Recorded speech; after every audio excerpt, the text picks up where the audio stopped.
My mother called on a Tuesday afternoon to protect me, insisting I skip my sister's baby shower because the guests were all doctors. I simply told her I understood. Then I opened my calendar and scheduled an emergency board meeting for Saturday afternoon, exactly 30 minutes from the party. They had no idea my work was not charity administration. I was the one who decided which hospitals survived on funding and which futures got frozen. My name is Savannah Wright, and from the 34th floor of the Northbridge Tower, the ferries cutting across Elliott Bay look like children's toys pushing through gray bathwater. The rain in Seattle does not wash things clean. It just makes the steel and glass of the city shine with a harder, colder edge. That was exactly how I felt as I stared down at the grant proposal on my desk. It was a request for $45 million to fund a new pediatric research wing, a document thick with medical jargon, compliance metrics, and the desperate, polished hope of a hospital administration praying for a lifeline. To the world outside this office, specifically to the woman who gave birth to me and the sister who was currently the golden child of the Pacific Northwest medical scene, I was simply Savannah, who worked in an office. Savannah, who did something vague with paperwork. Savannah, who was fine, just fine, but certainly not remarkable. My phone buzzed against the mahogany grain of my desk. The screen lit up with the word, Mom. I let it buzz twice. I was in the middle of a risk assessment analysis for a trauma center in Tacoma. But I knew Diane. If I did not answer, she would call the main line. If she could not get through there, she would text Lauren, and then I would be the difficult sister who was avoiding the family. I picked up the phone and swiveled my chair away from the view of the bay. Hello, Mom? Savannah. Honey, do you have a minute? Her voice was light, airy, the sonic equivalent of a meringue. It was the voice she used when she was about to rearrange the furniture in my life without asking. I have 5 minutes, I said, glancing at the clock on the wall. It was 3 in the afternoon. I have a meeting with the finance committee at 3:15. Oh, finance, she said, the words slipping out of her mouth with zero traction, meaning nothing to her. Well, this won't take long. I was just looking at the RSVPs for Saturday, for Lauren's shower. My spine stiffened reflexively. The baby shower. It was being held at the Mariner's Crest Hotel, a venue that cost more for an afternoon of finger sandwiches than most people paid for a used car. I had already bought the gift. I had already arranged my schedule. Yes, is there a problem with the catering? I told you I could cover the deposit if... No, the money is fine. Lauren and her husband have that handled. You know how well they're doing. The barb was small, barely a prick. I ignored it. Then what is it? I was talking to your sister this morning, Diane said, her voice dropping an octave, shifting into that confidential tone that usually signaled a conspiracy. And we were looking at the guest list. Savannah, honey, everyone coming is from the hospital. It's going to be all doctors, surgeons, specialists, the chief of staff. I waited. Okay. Well, she sighed, a long, dramatic exhalation. We just think it might be better if you sat this one out. The silence that filled my office was absolute. I could hear the hum of the air conditioning system and the faint scratching of a pen somewhere in the outer office, but inside my head, everything had gone dead still. Excuse me? I asked. My voice remained level, professional, the same voice I used when telling a board of directors that their fiscal projections were delusional. It's just that it's going to be very technical, Diane said, rushing the words now. You know how doctors are. They talk shop. They talk about cases and surgeries and fellowships. We just thought you would feel out of place. We didn't want you standing there in the corner feeling awkward while everyone discusses things you don't understand. I gripped the phone tighter. Things I don't understand. You know what I mean. Medical things, professional things. I looked down at the file on my desk. I was currently reviewing the mortality rates of 3 different cardiac units to determine which one deserved a grant that would keep their doors open for the next 10 years. I understood the medical ecosystem better than half the residents my sister worked with. I understood the economics of their survival. I understood that without people like me, the doctors my mother worshipped would be performing surgery in a tent. "Mom," I said, and I was proud that my voice did not shake. "Are you saying that my presence would be an embarrassment to Lauren?" No, no, of course not. Diane sounded scandalized that I would suggest such a thing, which was her standard defense mechanism when caught. "I am trying to protect you. Savannah, I don't want you to feel less than. These people, they can be very intense about their credentials. You know how hard Lauren worked for that title. We just want the day to be focused on her and her peers." "Her peers?" I repeated. "Yes, people who are at the same stage in life, professionally." "I see. It's for the best. Really," she continued, gaining confidence now that I wasn't screaming. "We can do a family dinner next week. Just us. Maybe go to that Italian place you like.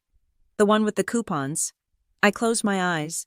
The Italian place with the coupons. That was where I lived in her mind. "So, let me be clear," I said, cutting through her planning. "Lauren wants a room full of doctors. She wants the photos to look a certain way. She wants to introduce her guests without having to explain that her older sister works in administration. You're making it sound ugly. Savannah, is it ugly, or is it true?" "She just wants people of a certain caliber," Diane snapped, her patience fraying. "Is that a crime? It's her day. She's the one bringing a life into the world. She's the one saving lives every day. Can't you just be gracious enough to step back and let her have her moment with her colleagues without dragging down the energy?" Dragging down the energy. There it was. The truth, stripped of the meringue coating. "I understand," I said. "You do?"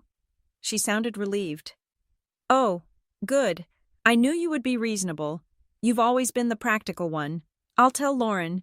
She'll be so relieved." "I'm sure she will be." "We'll miss you. Of course," she added, a lie so automatic she probably didn't even register it. "But we'll see you next week. Love you, honey. Goodbye, Mom." I lowered the phone and set it gently on the cradle. I did not slam it.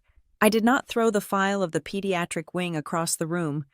I sat perfectly still in my ergonomic leather chair, staring at the rain streaking the glass. For 36 years, I had played the game. I had been the steady one, the quiet one, the one who didn't cause trouble. When Lauren got into medical school, we threw a party that cost $5,000. When I was promoted to Director of Strategic Grant Allocation at Northbridge Health Endowment, overseeing a portfolio of nearly $500 million.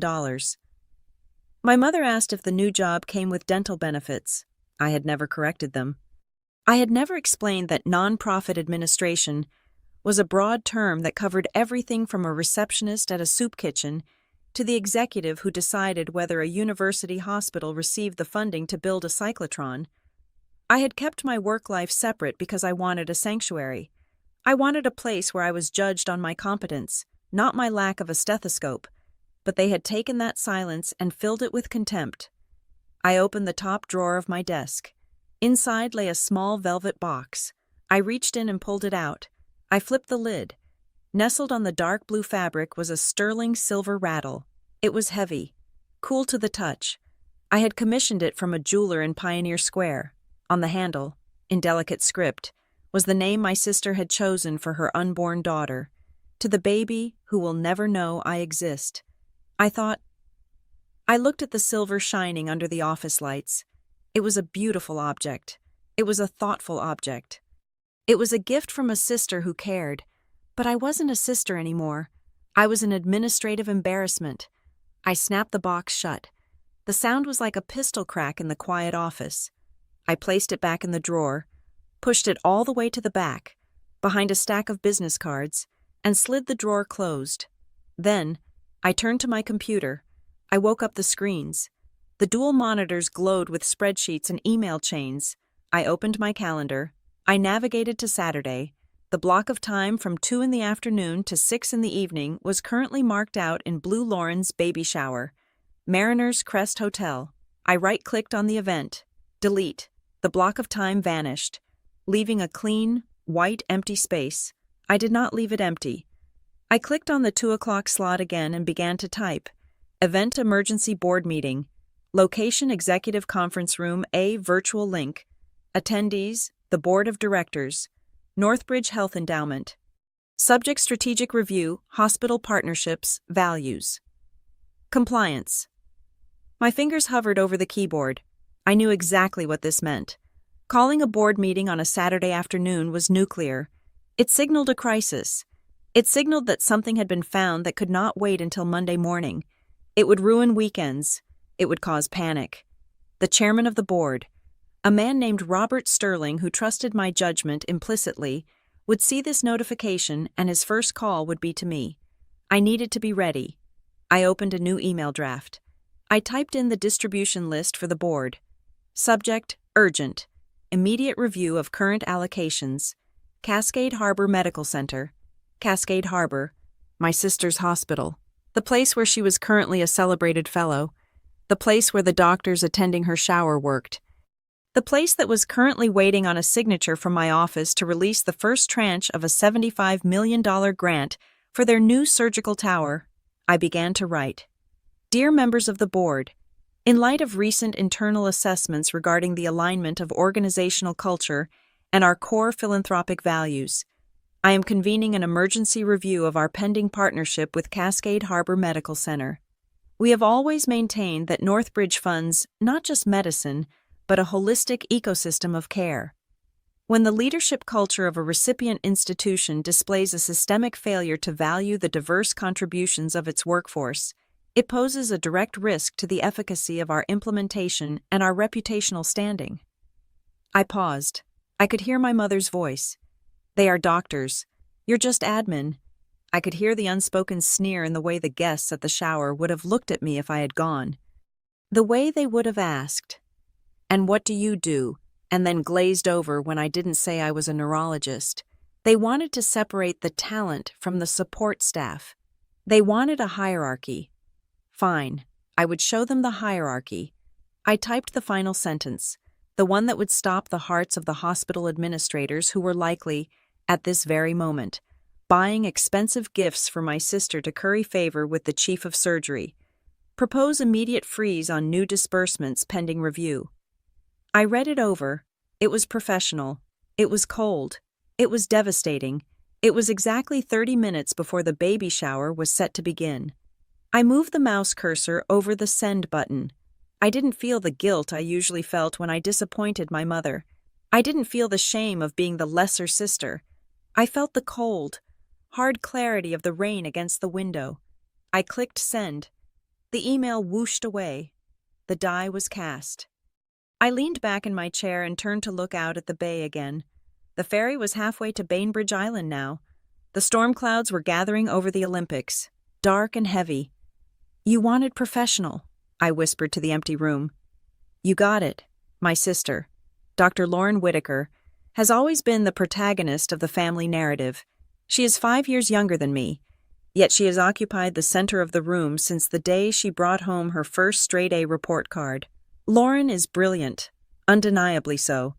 She has the kind of mind that absorbs organic chemistry textbooks like a sponge absorbs water, and she possesses a terrifyingly steady hand that was destined for surgery. Currently, she is a pediatric fellow at Cascade Harbor Medical Center, a position that my mother treats with the reverence usually reserved for canonized saints. Growing up, the hierarchy was established early and reinforced daily. Lauren was the arrow flying toward a target. I was the bow that stayed behind. I was the sturdy one, the reliable one, the one who didn't need accolades because I didn't have a destiny. I remember a dinner party 2 years ago. It was Thanksgiving, and the house was filled with extended family and a few neighbors. The air smelled of roasted sage and expensive perfume. My mother, Diane, was holding court in the kitchen, a glass of Chardonnay in one hand, gesturing towards Lauren with the other. Lauren is just exhausted, Diane told Mrs. Gable from next door, her voice dripping with a performative sympathy that was actually bragging rights in disguise. She pulled a 36-hour shift last week. She's doing her fellowship at Cascade Harbor. You know, it's the top program in the state. The thing she sees well. It takes a special kind of strength. Mrs. Gable nodded, suitably impressed. That is incredible. And Savannah, what is she up to these days? The pause that followed was less than a second, but to me, it spanned a geological era. My mother's smile didn't falter, but the light behind her eyes dimmed just a fraction. Oh, Savannah is doing well, Diane said, patting my arm as if to console me for being present. She's still with that nonprofit organization downtown, in administration. That's nice, Mrs. Gable said, her tone pivoting to the polite disinterest one uses for dull weather. Charity work is so important. It's not exactly charity, I had started to say. I wanted to explain that I was managing a portfolio that outperformed most hedge funds. I wanted to explain that the nonprofit was an endowment that effectively acted as the central bank for the regional medical infrastructure. But Diane had already cut in, squeezing my arm tighter. It's very stable. That's what matters, isn't it? She has good benefits, and she doesn't have the stress that Lauren has. We're just glad she's settled. Settled. The word tasted like dust. It implied that I had found a small, comfortable rock to hide under while my sister was out conquering the world. I had looked at Lauren then. She was across the room, laughing at something a cousin said, glowing with the effortless confidence of someone who has never walked into a room she didn't own. She wasn't malicious. That was the hardest part. Lauren wasn't an evil sister from a fairy tale. She was just so blinded by her own light that she couldn't see anything in the shadows. She believed the family narrative too. She believed I was just admin. She believed my job consisted of filing cabinets, planning holiday parties, and perhaps organizing a fun run once a year. I learned to stop trying to correct them. It was an exhaustion that went deep into my bones. Trying to explain my career to my family was like trying to explain quantum mechanics to a golden retriever. They would look at you with love, but they were only waiting for you to stop making noise so they could go back to the things they understood. The one time I had tried to show my father my quarterly impact report, he had glanced at the cover, said, "That's a lot of numbers, sweetie," and then asked if I had met any nice men at the office. So, I chose silence. It wasn't a retreat. It was a partition. I realized that fighting for a seat at their table was more exhausting than building my own table elsewhere. What they did not know, what they never bothered to ask, was that in the city of Seattle, within the steel and glass towers where the real decisions were made, the name Savannah Wright carried a weight that could crack pavement, or rather, the name S. Jane Wright. That was the name on the door of the corner office on the 34th floor. That was the name on the letterhead of the Northbridge Health Endowment. Northbridge was not a charity in the way my mother understood the word. We didn't sell cookies. We didn't hold bake sales. Northbridge was a legacy fund started by a tech magnate in the late 90s, a massive reservoir of capital designed to shape the future of healthcare in the Pacific Northwest. The endowment sat on assets valued at over $800 million. My job, my actual job, was Director of Strategic Allocations. I did not push paper. I pushed power. I was the person who sat across from hospital CEOs and grilled them on their long-term solvency. I was the person who looked at a research proposal for a new cancer drug and decided if the science was viable enough to risk $20 million of seed funding. I was the person who analyzed the demographic shifts of the city to decide where the next emergency room needed to be built. When I walked into a boardroom, people did not ask me if I was settled. They stood up. They buttoned their jackets. They sweat. It was a strange duality to live within. By day, I controlled the flow of capital that kept the region's medical heart beating. By night, or at Sunday dinners, I was the quiet daughter who hopefully had a decent 401k. I kept the worlds rigorously separate. I never talked about specific hospitals to my family. I never mentioned the doctors I met, some of whom were the bosses of my sister's bosses. I did this initially to avoid the awkwardness. I didn't want my family asking for favors. I didn't want Lauren to feel like her big sister was looking over her shoulder. I wanted to be just Savannah to them. I wanted to be loved for who I was, not for what I could do for them. But now, looking at the rain sliding down the window of my office, I realized that my silence had allowed a dangerous weed to grow. My modesty had been mistaken for mediocrity. The irony was sharp enough to draw blood. My sister worked at Cascade Harbor Medical Center. It was a good hospital, prestigious, historic, and it was also currently in a very precarious financial position. Cascade Harbor had bet everything on a new pediatric wing. They wanted to build a state-of-the-art facility that would rival the best children's hospitals in the country. It was the project that would define their next decade. It was the project that secured Lauren's fellowship. They needed bright young stars to populate this new temple of medicine, but buildings cost money, enormous amounts of money. Cascade Harbor had secured bonds for half the construction, but for the operational costs, for the research grants, for the expensive machinery that went ping and saved lives for all of that, they needed Northbridge.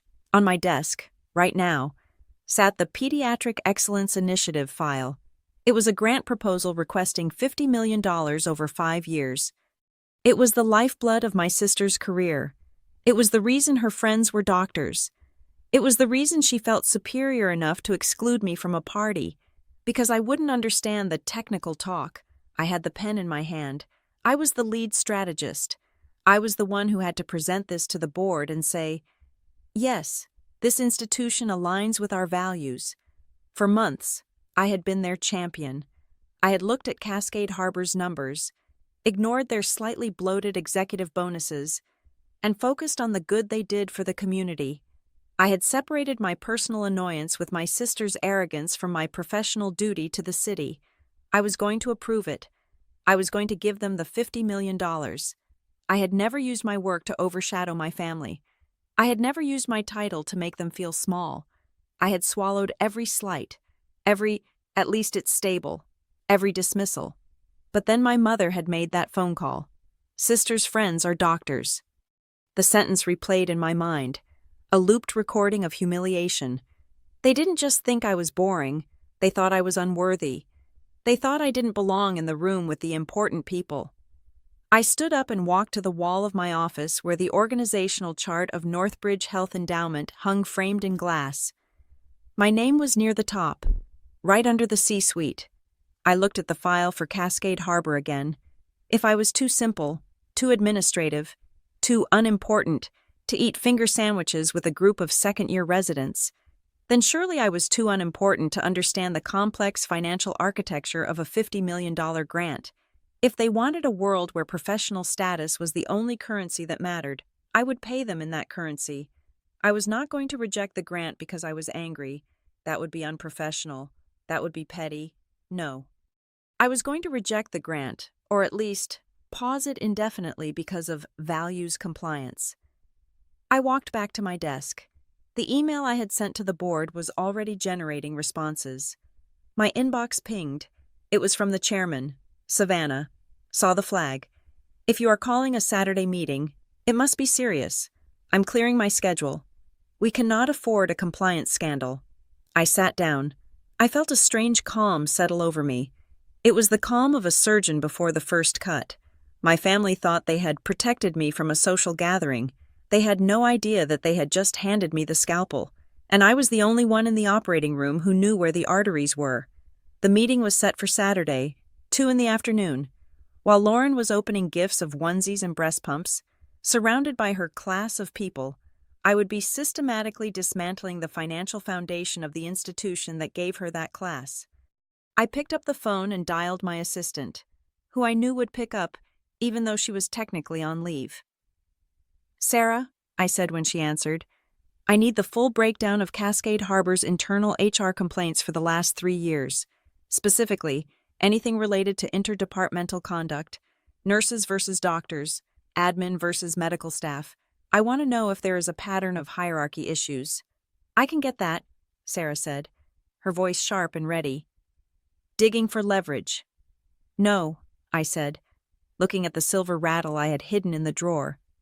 Digging for the truth. If they claim to be a hospital that serves the community, I want to know how they treat the parts of the community they think don't matter. I hung up. The game had changed. They wanted to play doctors and admin fine. They were about to learn that the admin owns the building. The document on my screen was not a declaration of war. It was far more dangerous than that. It was a standard board meeting agenda, formatted in 12-point Arial font, double-spaced, with the Northbridge Health Endowment logo watermarked in the background. To the untrained eye, it looked like the driest piece of literature ever produced. To anyone who understood the language of corporate governance, it was a guillotine blade suspended by a single thread. I typed the header, Emergency Strategic Review. Underneath, I listed the 4 pillars of the discussion I intended to lead on Saturday. Item 1, Organizational Culture as a Fiduciary Risk. Item 2, Interdisciplinary Respect and Staff Retention Protocols. Item 3, Reputational Risk Assessment in High-Visibility Partnerships. Item 4, Value Criteria for Future Disbursements. I stared at the blinking cursor. These words were neutral. They were professional. Yet, they were designed to tear open the soft underbelly of Cascade Harbor Medical Center. My argument to the board would be simple and devastatingly logical. We were preparing to give $50 million to an institution to build a pediatric wing. That wing required nurses, social workers, janitors, and administrators to function.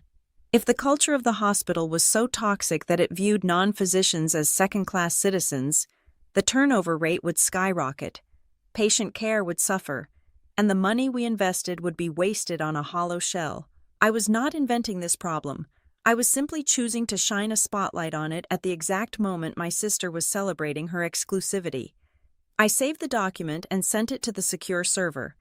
The digital timestamp read 4:15 in the afternoon. I needed to make one call. I picked up my personal cell phone, not the office line.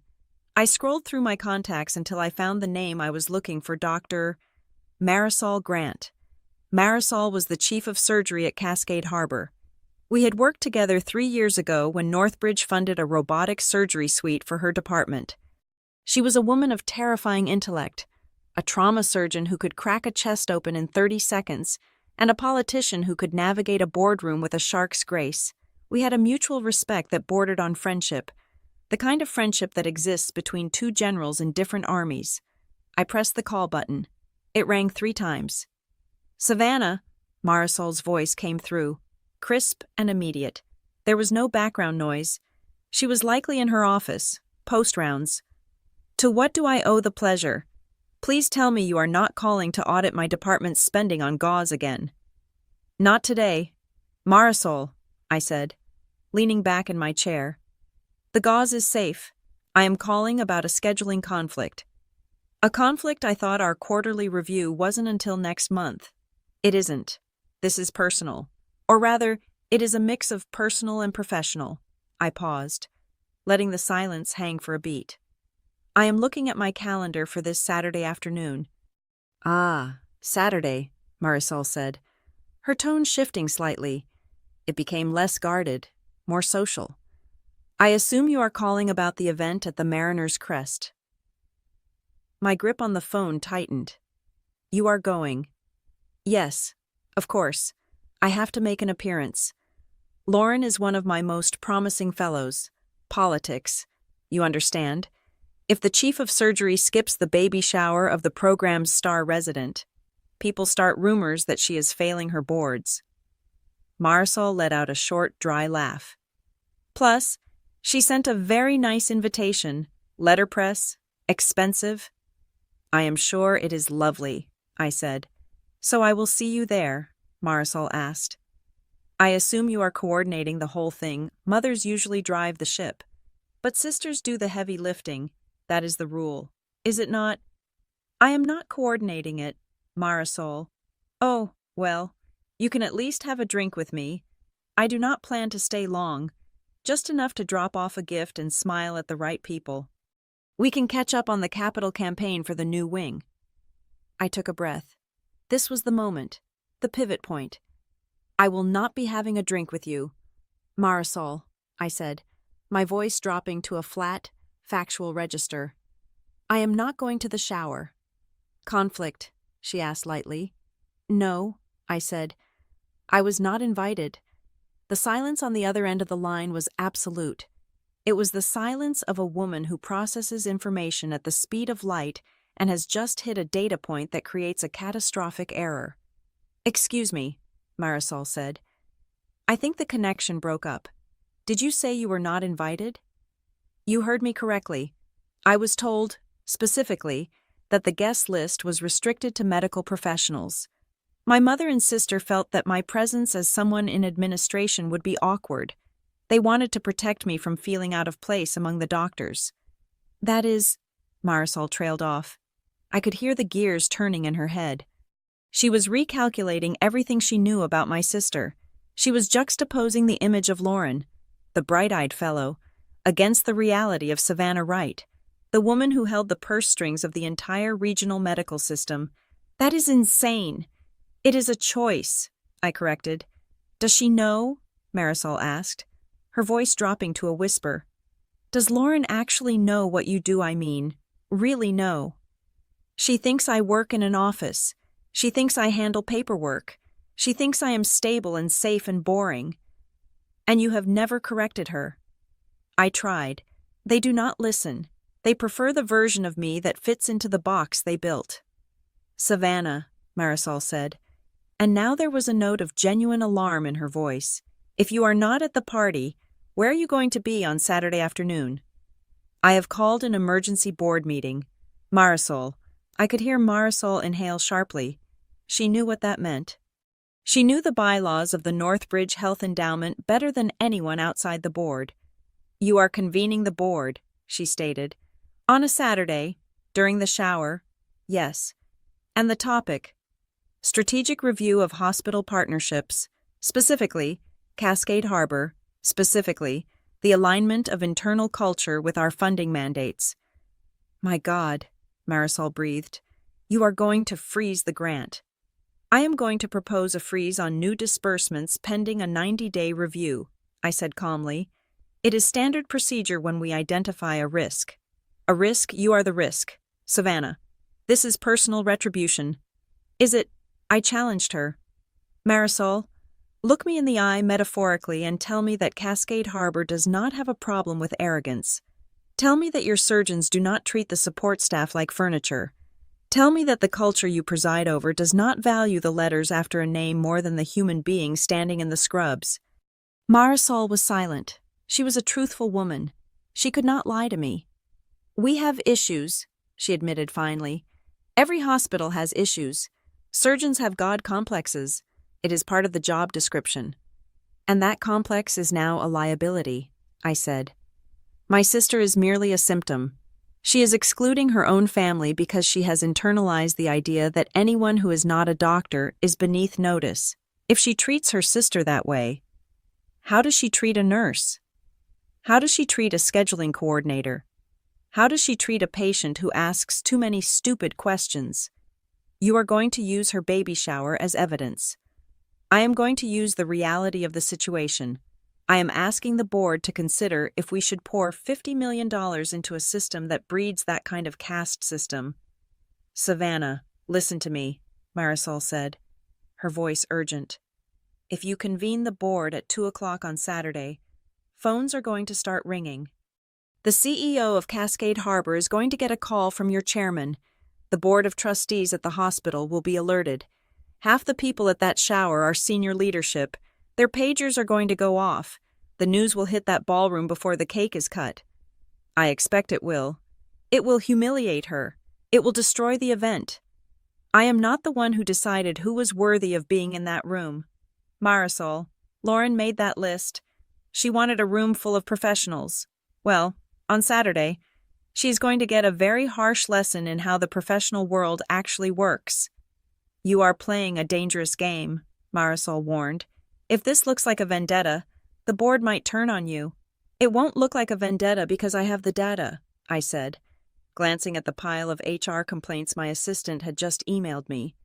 I have 3 years of exit interviews from Cascade Harbor.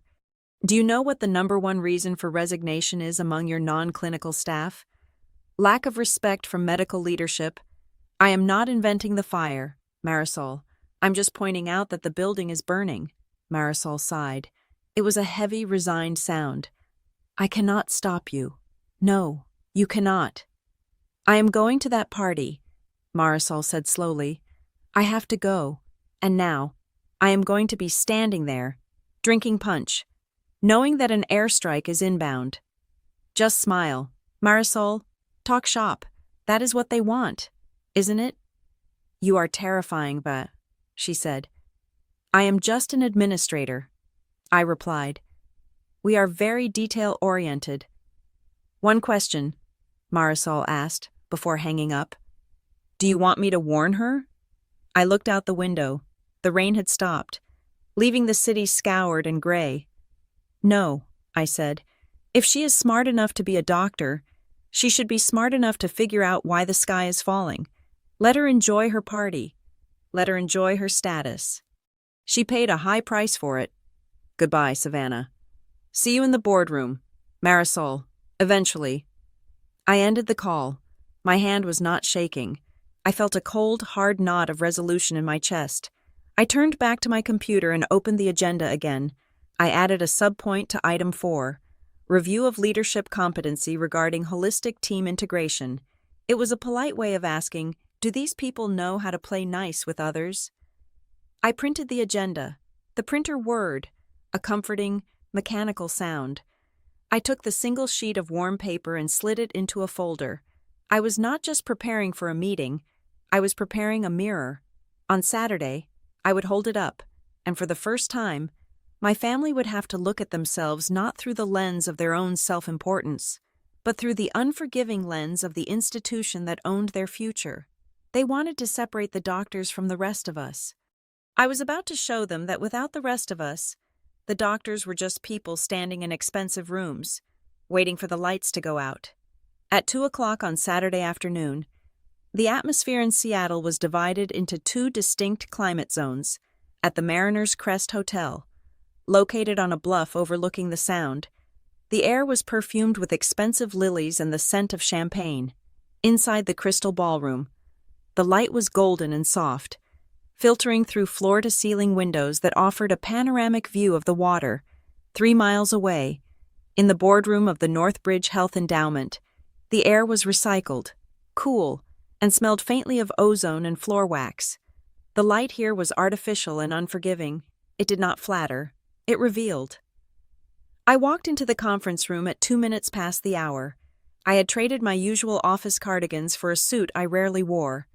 It was a charcoal gray structural piece by a designer whose name usually appeared in fashion magazines rather than non-profit ledgers. It was sharp enough to cut glass. My hair was pulled back into a severe, tight twist. I carried no purse. I carried no phone. I held only a single, thick binder bound in black leather. 6 men and 3 women sat around the oval table. These were the titans of the Pacific Northwest economy. There was Robert Sterling, the chairman, who had built his fortune in shipping logistics. There was Elena Ross, a former federal judge. There was Marcus Thorne, a venture capitalist who terrified half of Silicon Valley. They stopped talking when I entered. Usually, when I entered this room, I was the facilitator. I was the one ensuring everyone had water, that the projector was working, that the agenda was clear. Today, I did not check the water pitchers. I walked to the head of the table, placed my binder down with a heavy, deliberate thud, and remained standing. Thank you all for coming on such short notice, I said. My voice was not the soft, accommodating tone of a sister. It was the low, resonant frequency of a woman who controls a checkbook worth 9 figures. At that exact moment, at the Mariner's Crest. My mother was greeting the guests at the registration table. I know the scene as if I were there, because the script never changes. The table was draped in white linen. On it lay rows of name tags, printed in elegant calligraphy. Every single tag had a suffix, MD, DO, PhD. It was a sea of credentials. Oh, welcome, Dr. Evans, Diane would be saying, her smile bright and practiced. Lauren is just inside. She's so excited you could make it. A guest, perhaps a young resident in neurology, would scan the room. Is your other daughter here, Savannah? I think I met her once at Christmas.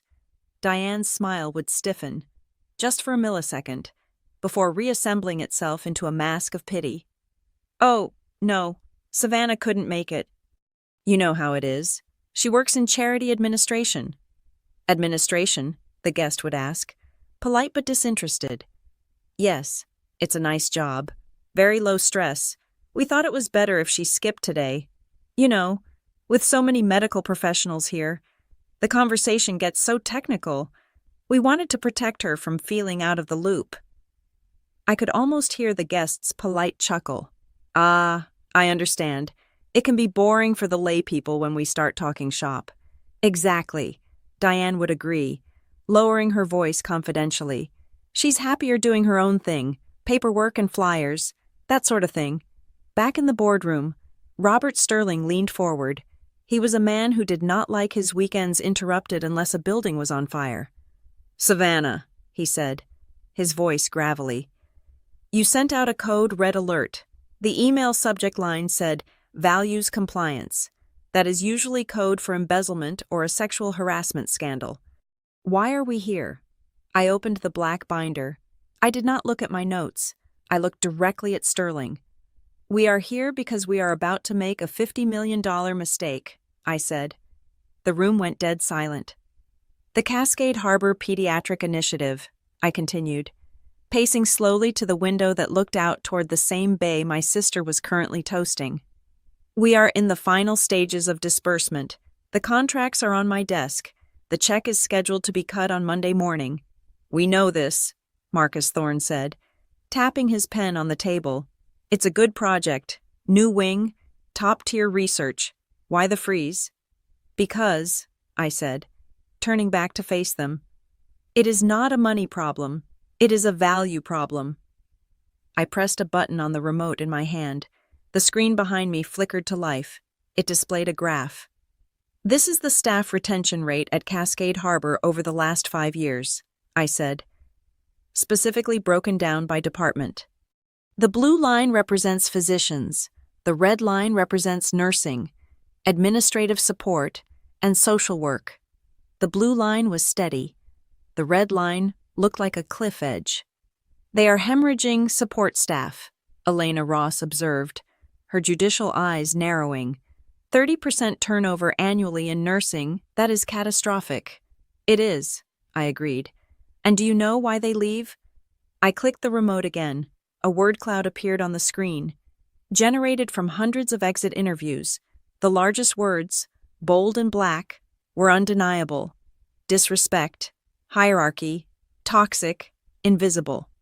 We are building a state-of-the-art facility, I said, my voice rising slightly. We are putting our name, the Northbridge name, on the side of a building. We are promising the city that this will be a sanctuary for sick children, but a hospital is not made of bricks and mortar. It is made of people. And right now, the culture at Cascade Harbor is designed to crush anyone who does not have a medical degree. At the Mariner's Crest, the champagne was flowing. Waiters moved through the crowd with silver trays of hors d'oeuvres. My sister, Lauren, stood in the center of a circle of admirers. She was wearing a white dress that hugged her baby bump, looking radiant and important. The fellowship is going great, Lauren was saying to the chief of cardiology. The new wing is going to change everything. We'll finally have the resources we deserve. It's about time, the cardiologist replied. Administration has been dragging their feet on the funding. You know how those paper pushers are. They see a spreadsheet. We see a life. They just don't get the mission. A ripple of laughter would have gone around the circle. That's why I'm glad it's just us today, Lauren would say, glancing around the room with satisfaction. No friction, just people who understand the stakes. Someone might have made a joke then. Maybe we should prescribe them some common sense. More laughter, light, airy, dismissive laughter, the sound of people who believe they are the only essential workers on the planet. In the boardroom, the laughter of the doctors was a ghost frequency that only I could hear. Here, the mood was heavy. Savannah, Robert Sterling said, taking off his glasses and rubbing the bridge of his nose. I see the data. The turnover is bad, but every hospital has a pecking order. Doctors bring in the revenue. Doctors are the talent. Is this really enough to freeze a $50 million grant? He looked at me with a scrutiny that went beyond professional assessment. He had known me for 8 years. He knew my family background vaguely. He knew my sister was a doctor.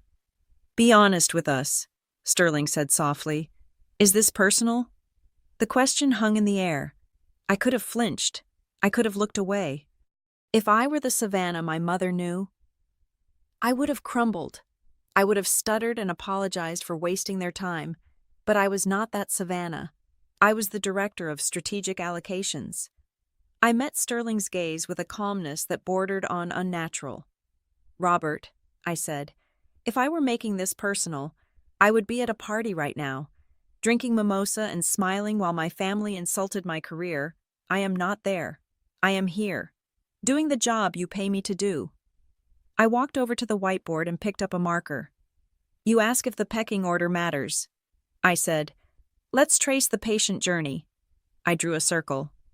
Patient X, a 7-year-old with leukemia, from a low-income family. I drew a line to a square. The scheduler, the person who coordinates the chemotherapy appointments. This person makes $40,000 a year at Cascade Harbor.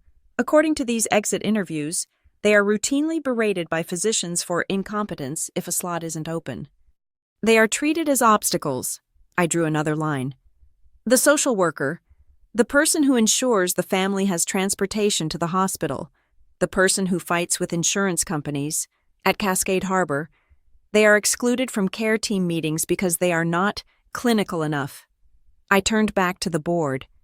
If the scheduler quits because she is tired of being yelled at, the appointment is missed.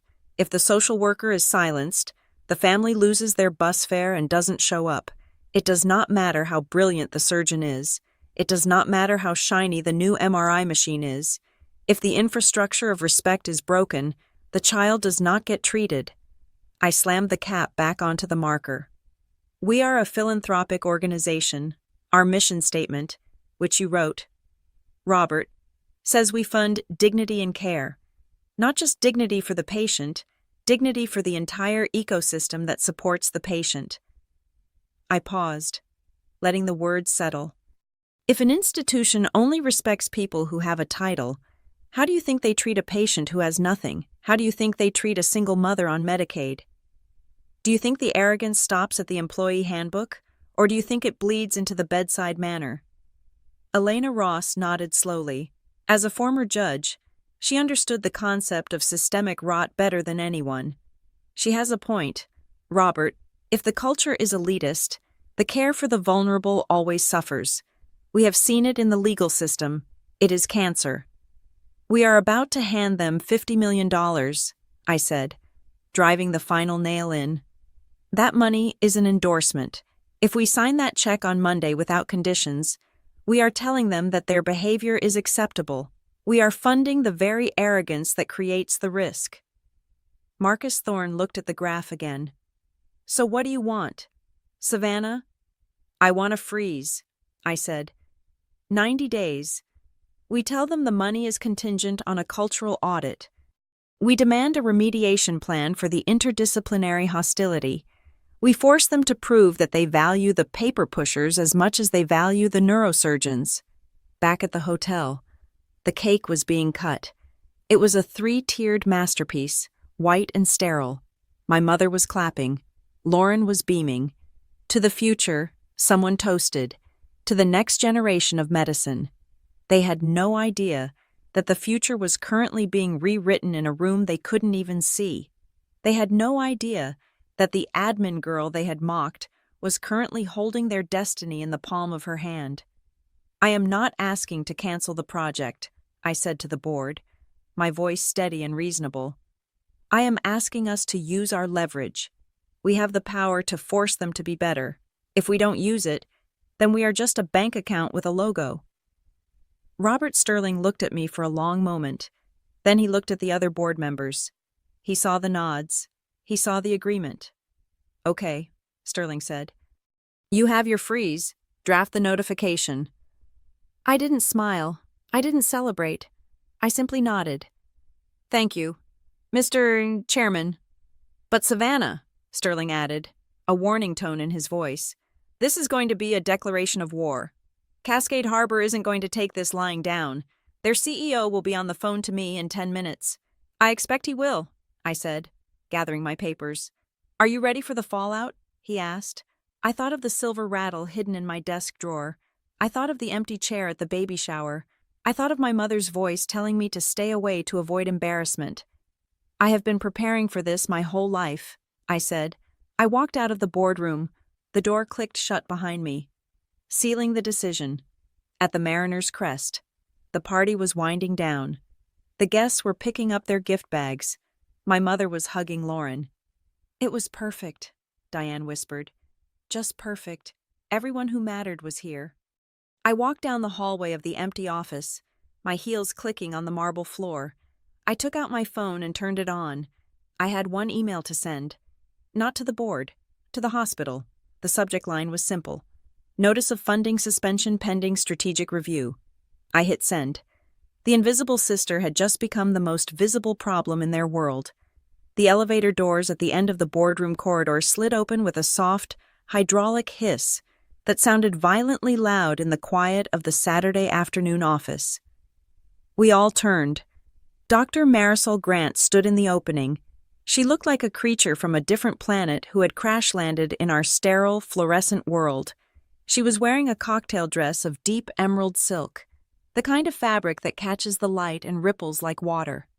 A silver shawl was draped hastily over her shoulders, and her heels were high, strappy things designed for mingling on plush hotel carpets, not for marching across the industrial gray slate of a corporate headquarters. She was out of breath. Her hair, usually pulled back in a severe surgical bun, was loose and styled in soft waves, though the wind from the street had pulled a few strands free. She carried a small, beaded clutch in one hand and her hospital pager in the other. "I am here," Marisol announced. Her voice was steady, but her chest rose and fell rapidly. Robert Sterling, our chairman, did not stand up. He simply took off his reading glasses and folded them on the table. "Dr. Grant, we were not expecting you to leave the festivities so early. I was told there was an emergency meeting regarding the Cascade Harbor grant," Marisol said, walking into the room. She ignored the empty chairs along the side and walked straight to the foot of the oval table, standing opposite me. I assumed my presence would be required. "It is not required," Sterling said, his voice neutral, "but it is relevant. Please, take a seat." Marisol sat. She placed the beaded clutch on the mahogany table. It looked ridiculous there, a frivolous artifact of a party sitting next to binders full of actuarial tables and legal threats. I remained standing near the whiteboard. I did not look at Marisol with friendship. In this room, she was not my friend. She was the chief of surgery of an institution I was prosecuting. "Savannah has presented us with some troubling data," Sterling began, leaning back in his chair. "She has presented retention rates. She has presented exit interview summaries. She has painted a picture of an institution that has a systemic culture problem." Marisol looked at me. Her eyes were dark and unreadable. "Savannah is thorough. I have never known her to be wrong about the numbers." "The numbers are clear," Marcus Thorne interrupted, tapping his pen against a glass of water. "What we want to know is the context. Savannah claims there is a caste system at Cascade Harbor. She claims that the medical staff treats the administrative and support staff with a level of disdain that constitutes a fiduciary risk." Marcus leaned forward, his eyes locking onto Marisol. "Dr. Grant, you are the chief of surgery. You run the most prestigious department in that building. Is there a caste system at your hospital?"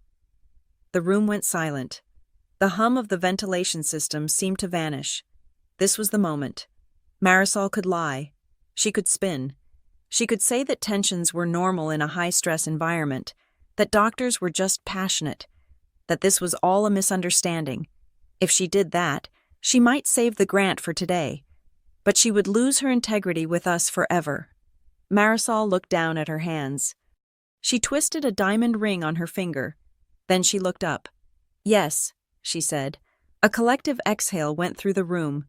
"It is not official policy, obviously," Marisol continued, her voice gaining strength. "But it is the air we breathe. We are a teaching hospital. We train the best. We tell our residents from day one that they are the elite. We tell them that they are the ones who hold life and death in their hands. It breeds excellence, yes, but you are asking if it breeds arrogance. She paused. It is a chronic disease in our hallways. We are excellent at medicine. We are terrible at humility. So the support staff are treated as what? Elena Ross asked, her judicial tone cutting through the air. Subordinates? Utilities, Marisol corrected. Like the electricity or the water pressure, you only notice them when they do not work. When they function correctly, they are invisible.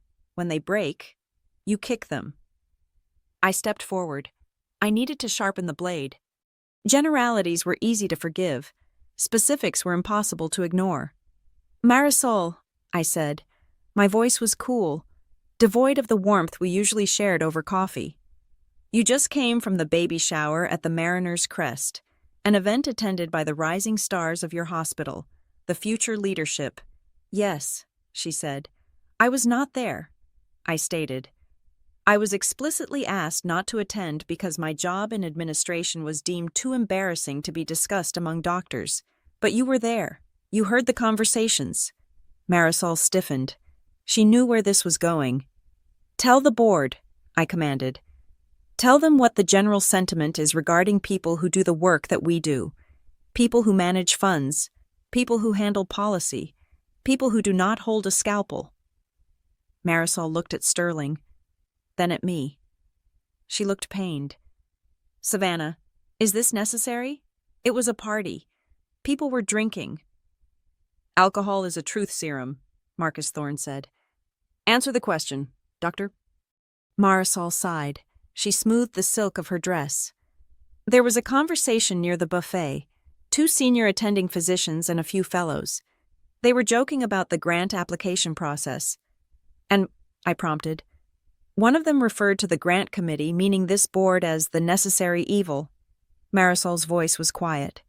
He said that we have to dance for the checkbook holders, jump through their bureaucratic hoops, and pretend to care about their metrics so we can take the money and do the real work. The real work, Sterling repeated, his face darkening. Another one, Marisol continued, forcing the words out. Made a joke about hospital administration. He called them the brakes. He said, doctors are the engine, admin are the brakes. Their only job is to stop us from going fast. I watched the faces of the board members. These were people who had built empires. Robert Sterling had built a logistics network that spanned the globe. Marcus Thorne had funded companies that changed how the internet worked. They were not brakes. They were the architects of the modern world. And they did not like being called necessary evils by a 30-year-old surgeon with a god complex. There was one more thing, I said. I didn't know for a fact there was one more thing. But I knew the pattern. I knew the rhythm of these insults. About fundraising, Marisol closed her eyes for a second. Yes, someone asked how the hospital was going to cover the operational overrun for the new wing. My colleague laughed and said, we will just send the beggars out in their nice suits. As long as they come back with the check, who cares what they say? The silence that followed was not empty. It was heavy, like a thunderhead about to break. Elena Ross placed her pen down on the table with a sharp click. If that is what they say in a ballroom, wearing tuxedos and drinking champagne, imagine what they say in the operating room when a nurse hands them the wrong instrument. Exactly, I said. I turned back to the whiteboard. This is not about hurt feelings. This is about operational reality. If they view the financial and administrative oversight as begging and breaking, they will not respect the compliance protocols we are attaching to this grant. They will take the $50 million, and they will ignore every condition we set regarding community outreach and equitable care, because they do not respect the people who wrote the conditions. I looked at Marisol. Did leadership know? Marisol looked defeated. We knew the culture was aggressive. We prioritized clinical KPIs. We looked at mortality rates, infection rates, surgical volumes. If a surgeon was a jerk, but had a 99% success rate, we looked the other way. We called it personality quirks. We didn't treat it as a systemic risk until today. Until the money was threatened, Marcus Thorne noted. Yes, Marisol admitted. Until the money was threatened. I walked back to my seat, but did not sit. I stood behind my leather chair, gripping the back of it. I am proposing a formal motion, I said. We freeze the disbursement of the $50 million for the Pediatric Excellence Initiative. The freeze will last for 90 days. 90 days is a long time, Sterling said, playing devil's advocate, though I could see he was already convinced. Construction crews are contracted, equipment is on order, a 3-month delay could cost them millions in penalties.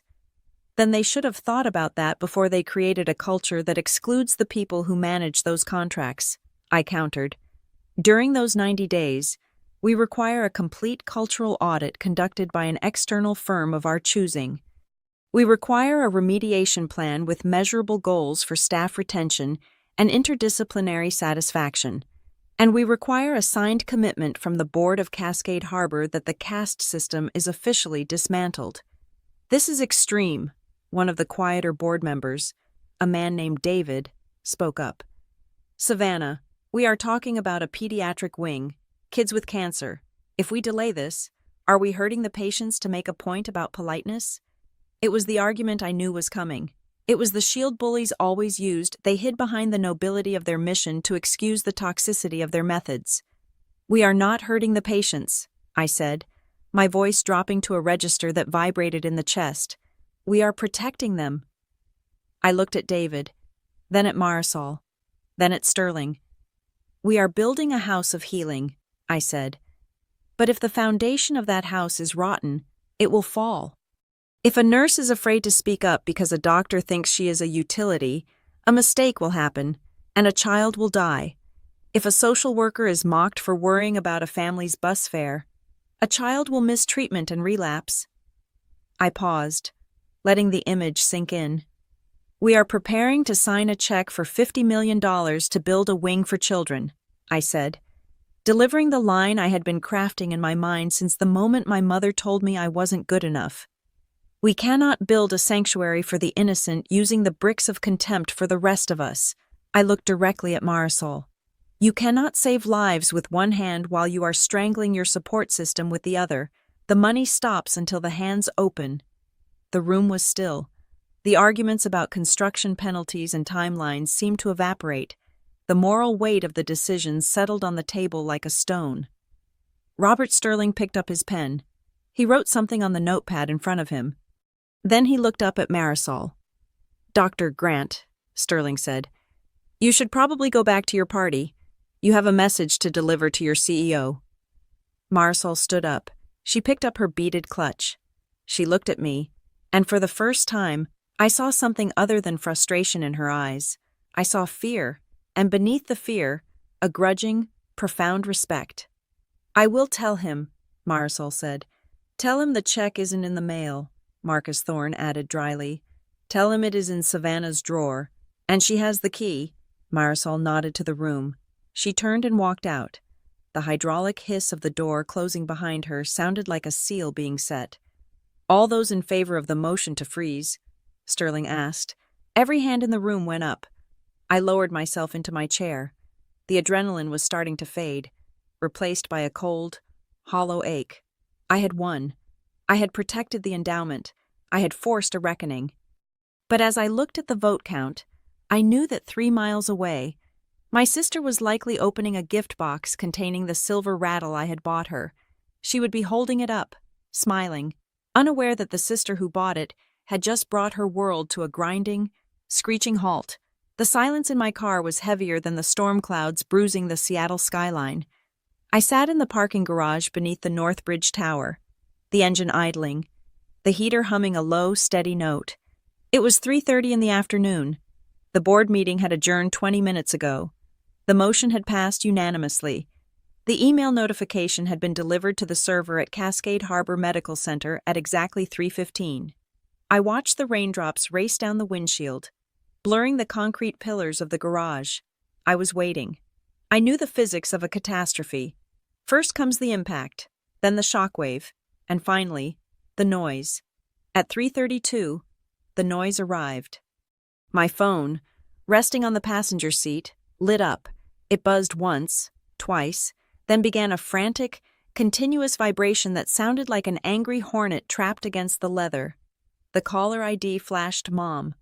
I did not answer. I let it ring until it went to voicemail. 5 seconds later, it rang again. Mom. I imagined the scene at the Mariner's Crest Hotel. The champagne bubbles had likely gone flat. The air in the ballroom, previously thick with self-congratulation and the scent of expensive lilies, would now be electric with rumor. Marisol Grant had left the party. That was the first domino. The chief of surgery does not walk out of a celebration for her star fellow unless the building is burning or a VIP patient is dying. But Marisol had left without a pager going off. She had left after a phone call. She had left to meet with Northbridge. The phone stopped ringing. A text message appeared on the lock screen. Answer your phone. Emergency. Then another. Lauren is crying. Something happened with the hospital funding. Call me. I stared at the screen. My mother did not know she was texting the architect of the emergency. She thought she was texting a bystander. She thought she was texting the help. The phone rang a third time. This time, the ID read, Lauren. I let that go to voicemail too. I needed them to sit in the uncertainty a little longer. I needed the panic to strip away the arrogance so that when the truth finally landed, it would hit bare skin. A voicemail notification popped up. I tapped the speaker button, filling the quiet car with my sister's voice. She sounded breathless. Her voice pitched high with a fear I had never heard before. She was usually so composed, so clinically detached. Savannah, are you there? Look, I know I said you shouldn't come, and I'm sorry if that hurt your feelings. But something crazy is happening. Dr. Grant just left. She said she was called into a strategic review with the Northbridge Endowment. People are saying the grant is frozen. The $50 million, Savannah, my fellowship funding, the new wing, everything. There was a pause, a ragged intake of breath. You work in nonprofit administration, right? You know how these things work. I don't know. Can you ask someone? Can you check your system or ask your boss if they've heard anything about Cascade Harbor? Maybe it's just a clerical error. Mom is freaking out. Please call me back. Ask your boss. I looked at my reflection in the rearview mirror. My eyes were tired, but they were dry. The irony was so dense I could almost taste it. She wanted me to ask my boss. She wanted me to appeal to the authority that she respected, unaware that the authority was sitting in a sedan a few miles away, wearing a suit that cost more than her party catering. I remembered a conversation from 3 months ago. It was a Sunday dinner. Lauren had just secured the fellowship. She was glowing, drunk on her own success. She had told the table, the hospital got the Northbridge grant because of the prestige of our surgical team. They looked at our roster and knew they had to fund us. Excellence attracts capital. She had taken credit for the rain, never understanding that I was the weather system. She believed the money appeared because she was brilliant. She did not understand that the money appeared because I had spent 6 weeks convincing a skeptical board that her hospital was worth saving, despite its bloated executive salaries. Now, she was asking the admin girl to see if there was a clerical error. My phone rang again. Mom. I decided to answer this one, not to explain, but to listen. Hello, Mom? I said. Savannah finally.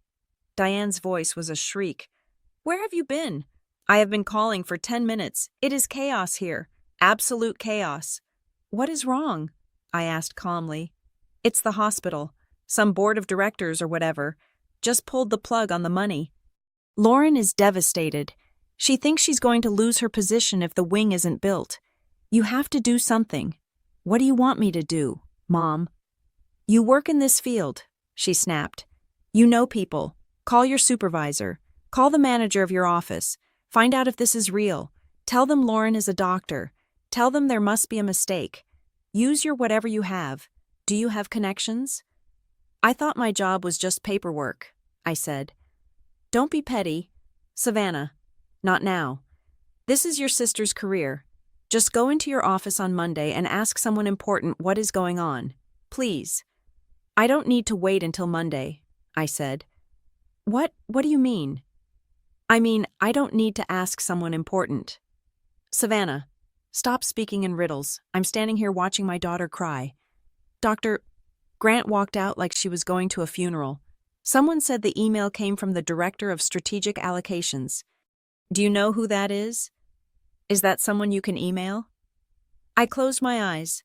Director of Strategic Allocations. It was the title on my business card. The business card I had given my mother 5 years ago, which she had promptly lost in the bottom of her purse.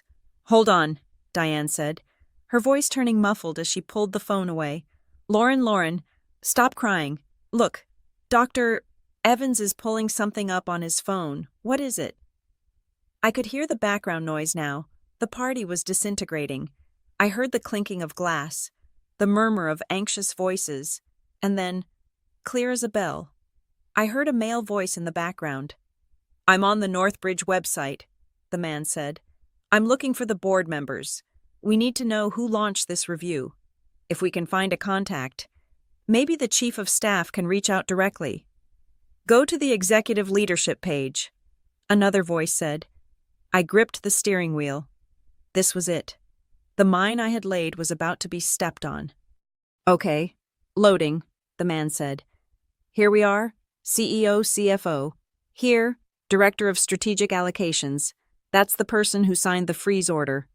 Who is it? Lauren's voice cracked in the background. Who is destroying my life? The name is Jane Wright. The man read. There was a pause, a beat of silence that stretched across the city. Right, Lauren said. That's my last name. It's a common name, my mother said to her, her voice trembling slightly on the line. It's a coincidence. Jane Wright, the man repeated. There's a photo. I could feel the blood rushing in my ears. I visualized the photo on the website. It was a professional headshot, taken in black and white. I was wearing the same structural blazer I was wearing right now. I was looking directly into the camera, unsmiling, powerful. It was not the face of a sister. It was the face of the endowment. Let me see that, Lauren demanded. A gasp, a sharp, suffocated sound that was more shock than air. No, Lauren whispered. That's Savannah. Don't be ridiculous, Diane said. Snatching the phone or looking over her shoulder, I could hear the rustle of fabric. Savannah works in admin. She answers phones. She isn't. Her voice trailed off. That is her, Lauren said. Her voice was rising, climbing the ladder from confusion to horror. That is Savannah, but the name Jane, Savannah Jane, she uses her middle name. Read the bio, the man's voice insisted. Jane Wright oversees a portfolio of $800 million in regional health assets. She is the primary architect of the Northbridge Values Compliance Framework and leads the Strategic Allocation Committee. 800 million, my mother whispered. The number seemed to choke her. Savannah. She isn't an admin assistant, Lauren said. The realization was hitting her like physical blows. She's the director. She's the one who controls the money. She's the one Marisol went to meet. But she never told us, Diane stammered. She never said. We never asked, Lauren said, and in those 3 words, I heard the first crack in the glass house she had lived in all her life. She's on the phone, Diane said, suddenly realizing she was still holding her mobile. I'm still connected to her. The background noise ceased. It was as if the entire room had turned to look at the device in my mother's hand. Savannah, Diane said. Her voice was unrecognizable. It was small, frightened, stripped of all its maternal authority. Savannah, are you there? I am here, Mom. They are saying your picture is on the website. They are saying you are the director. I know. Lauren is here, Diane said weakly. She wants to talk to you. There was a fumbling sound, and then my sister was on the line. Savannah, Lauren asked. She sounded like she was 6 years old again, waking up from a nightmare. Savannah, tell me this is a mistake. Tell me you didn't just freeze $50 million because I didn't invite you to a party. It wasn't because of the party. Lauren, I said. My voice was steady, calm, the voice of the woman in the photograph. It was because of why you didn't invite me. But you're my sister. Am I asked, or am I just the embarrassment you needed to hide from your important friends? I didn't mean. You meant every word. I cut her off. You meant to separate the doctors from the support staff. You meant to create a room where only one kind of person mattered. Well, you succeeded. You are in a room full of doctors, but the person who matters is the one you left outside. Savannah, please. She was crying now, open and desperate. You have to fix this. You can't let them cancel the wing. It's my fellowship. It's my career. Just tell me what to do. Can you ask them to stop? I looked out at the rain again. The storm was passing, drifting south toward Tacoma. You are confused, Lauren, I said softly. What? You are asking me to ask them, I said. You still think there is a them above me that I can appeal to. You still think I am the messenger. I paused. I wanted to make sure she heard this. I wanted to make sure she understood the new geometry of our universe. There is no one else to ask, Lauren. I am the board. I am the decision. So, tell me. I gripped the phone tight. Do you want to ask your sister for a favor? Or do you want to ask the administrator of the Northbridge Health Endowment why your hospital failed its values compliance check? The line was dead silent. I could hear her breathing. I could hear the shattering of a lifetime of assumptions. She started, but the words failed her. I will be in my office on Monday morning, I said. If your CEO wants to save his funding, he knows where to find me. And Lauren? Yes, she whispered. Next time you check a guest list, make sure you know who is actually paying for the party. I ended the call. I placed the phone back on the seat. The silence returned to the car. But it was different now. It was not the silence of exclusion. It was the silence of authority. I started the engine. The dashboard lights glowed, illuminating the dark garage. I backed out of the space and drove toward the exit, leaving the shadows behind me. The phone rang again almost before I cleared the parking garage ramp. It was Lauren. I knew she would call back. The first call had been shock. This one would be the interrogation. I pressed the answer button on my steering wheel, my eyes fixed on the wet asphalt of 4th Avenue. Hello, Lauren, I said. Is it true? Her voice was no longer frantic. It was trembling with a kind of terrified awe, the way someone sounds when they realize they have been sleeping next to a tiger. I need you to say it clearly.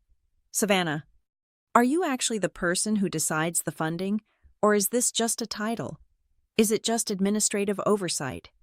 It is not just a title, I said, merging into the traffic.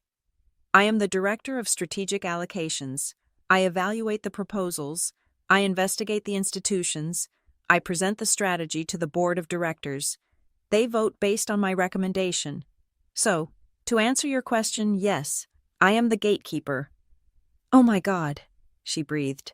I could hear the background noise of the hotel lobby, the hushed whispers of guests who were probably watching her pace back and forth. You control $50 million. I control a portfolio of $800 million, I corrected her. The $50 million for your hospital is just one line item on my spreadsheet. Why? She asked, the word cracking in the middle. Why did you do it?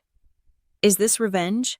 Is this because I didn't send you an invitation? Because if it is, Savannah, that is insane. You're punishing sick children because you're mad at me. Stop, I said. My voice was sharp enough to cut through the static. Do not use the children as a shield. Lauren, it is beneath you. Then what is it? Because it feels like you waited until the moment I was happiest to pull the rug out from under me. I didn't wait. Lauren, you handed me the evidence.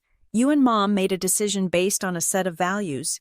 You decided that my profession was a source of embarrassment. You decided that I couldn't handle being in a room with real professionals. You decided that status was more important than family. Mom said it was to protect you, Lauren protested, her defense automatic. She said the doctors would judge you. She said you would feel small. And why is being judged something I should fear? I asked, turning onto the highway on-ramp. Why is their judgment the gold standard? Why do you accept the premise that their opinion of my worth is the only one that matters? It's not that, it's just they are intense. They judge everyone. Exactly, I said. They judge everyone, and that is why your hospital is losing its funding. What? I froze the money because the culture you are so desperate to protect the culture of doctors versus everyone else is toxic. It is rotting your hospital from the inside out. I didn't invent that. Lauren, I just chose to stop ignoring it. But it's just a party, she cried. It's just a stupid baby shower. It is never just a party, I said.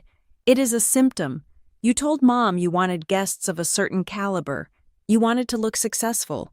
You wanted to look like you belonged to the elite. And in doing so, you treated your own sister like a liability. If you do that to me, someone you claim to love, how do you treat the nurse who corrects your chart?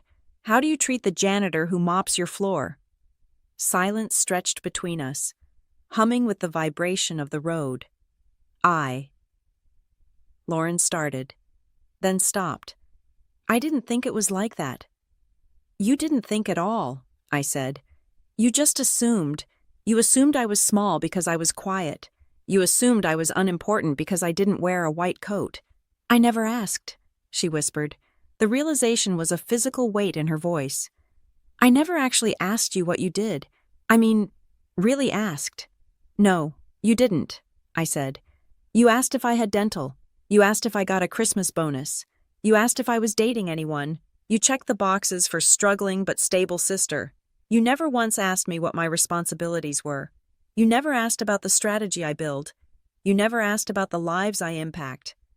I thought you were just happy being support, she admitted. I thought you liked the background. I do like the background, I said. That is where the power is. The people on stage are just actors. Lauren, the people in the background are the ones directing the show. You never realized that because you were too busy looking at the spotlight. I'm sorry, she said. It was a reflex, a quick, shallow apology. I'm sorry I didn't ask. I'm sorry I didn't invite you. Can we fix this? Can you unfreeze it? No. Savannah, please. The chief of staff is going to kill me if they find out my sister is the reason the money stopped. They already know, I said. Marisol Grant knows, and by Monday, everyone will know. But you are missing the point. I am not doing this to hurt you. I am doing this to force you to see. See what? See the truth, I said. You told me once that you felt sorry for me. You said you hoped I would find something fulfilling one day. I was trying to be nice. You were trying to be superior, I countered. You needed me to be smaller than you. Lauren, be honest. You needed the big sister who failed so that you could be the little sister who succeeded. My mediocrity was the backdrop for your brilliance. I heard a sharp intake of breath on the other end. It was the sound of a scalpel hitting a nerve. That's not true, she said, but her voice lacked conviction. Isn't it? I pressed. Why didn't you invite me? Really, was it to protect me? Or was it because you didn't want the reminder of your ordinary family spoiling your perfect doctor tableau? There was a long silence. The rain drummed against the roof of my car. Lauren's voice broke. I wanted to be the only one. I wanted to be the one who made it. If you were there just being normal, it would remind everyone that I came from normal. I wanted them to think I was special. You are special, I said. You are a brilliant doctor, but you are not a god, and you are not better than me. I know, she sobbed. I know that now. God. Savannah, I have been so awful. I have been so arrogant. I treated you like furniture. You did, I said. And today, the furniture stood up. I messed up, she said. I messed up everything. I just wanted today to be perfect. You wanted it to be exclusive, I corrected. And exclusion has a price. So what happens now? She asked. Do you destroy the hospital? Do you destroy me? I am not a destroyer. Lauren, I am an allocator. I allocate resources where they will do the most good, right now. Cascade Harbor is not a good investment. It is a risky one. It is a place where arrogance has replaced empathy.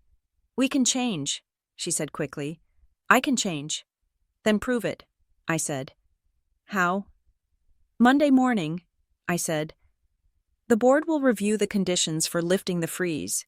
It will not be easy. It will require hard work. It will require humility.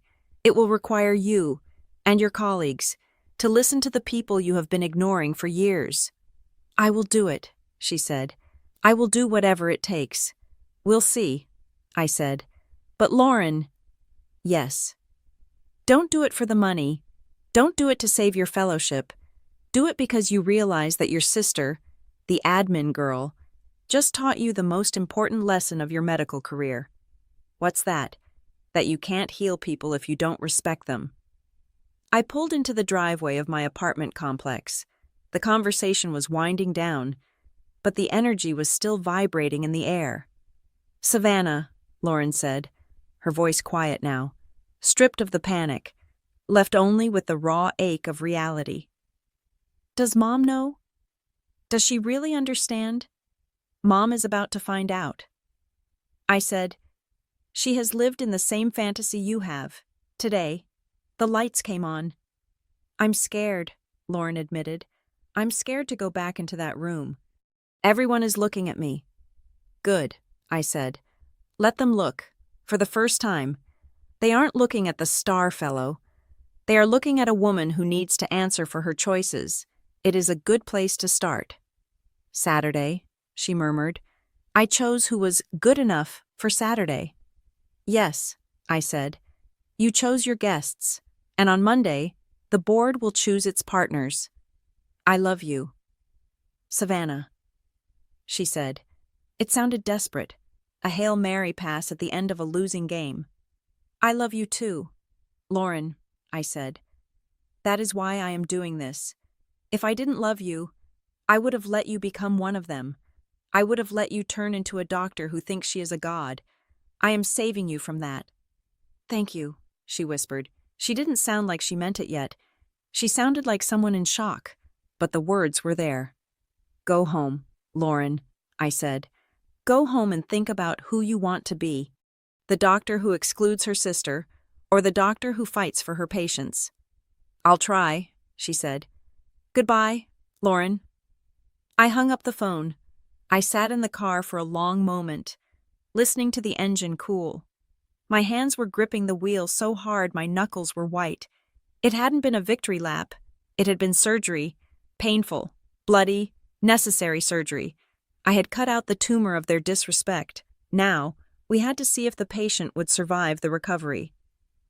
On Monday morning, the rain had returned to Seattle, a relentless gray curtain that washed the city clean of the weekend's pretense. I was sitting at my desk on the 34th floor, the only sound in the room being the soft, rhythmic clicking of my keyboard and the hum of the climate control system.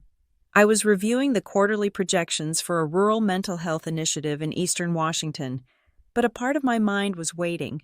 At 9 o'clock exactly, my intercom buzzed. Ms. Right, my assistant Sarah said, her voice professional and crisp. Your 9 o'clock appointment is here. Dr. Lauren Whitaker. She does not have a security clearance, so I had to sign her in as a visitor. Send her in. Sarah, thank you. I stood up. I walked to the floor-to-ceiling window and looked out at the slate-gray water of Elliott Bay. I wanted to be standing when she entered. I wanted the visual to be complete. The heavy oak door opened. Lauren walked in. She was not wearing her white coat. She was wearing a raincoat, wet at the shoulders, and her hair was pulled back in a messy knot that suggested she hadn't slept in 48 hours. She took 2 steps into the room and stopped. For the first time in her life, my sister was seeing me. She didn't look at my face immediately. She looked at the room. Her eyes traveled over the expanse of the office, the custom-built mahogany desk that was large enough to land a plane on, the seating area with the Italian leather sofas, the wall of framed awards and commendations from state governors and university presidents. She looked at the view, which commanded the entire waterfront, a view that cost more per square foot than her entire apartment. This was not a cubicle. This was not a back room where people filed papers. This was a sanctuary of decision-making. Lauren looked at me. I saw her throat work as she swallowed. The sister who had patronized me for a decade, the sister who had offered me pitying smiles and leftovers, was gone. In her place was a woman who realized she had been walking through a minefield blindfolded. "Savannah," she said. Her voice was small, absorbed by the acoustic panels on the walls. "Lauren," I replied. I did not move to hug her. I gestured to the chair opposite my desk. "Please, sit down." She walked across the room, her footsteps muffled by the thick carpet.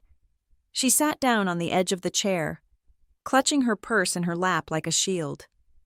I sat down behind my desk, leaning back, lacing my fingers together. "I didn't know," she whispered, looking around one last time. "I mean, I knew you had a job, but I didn't know it was this."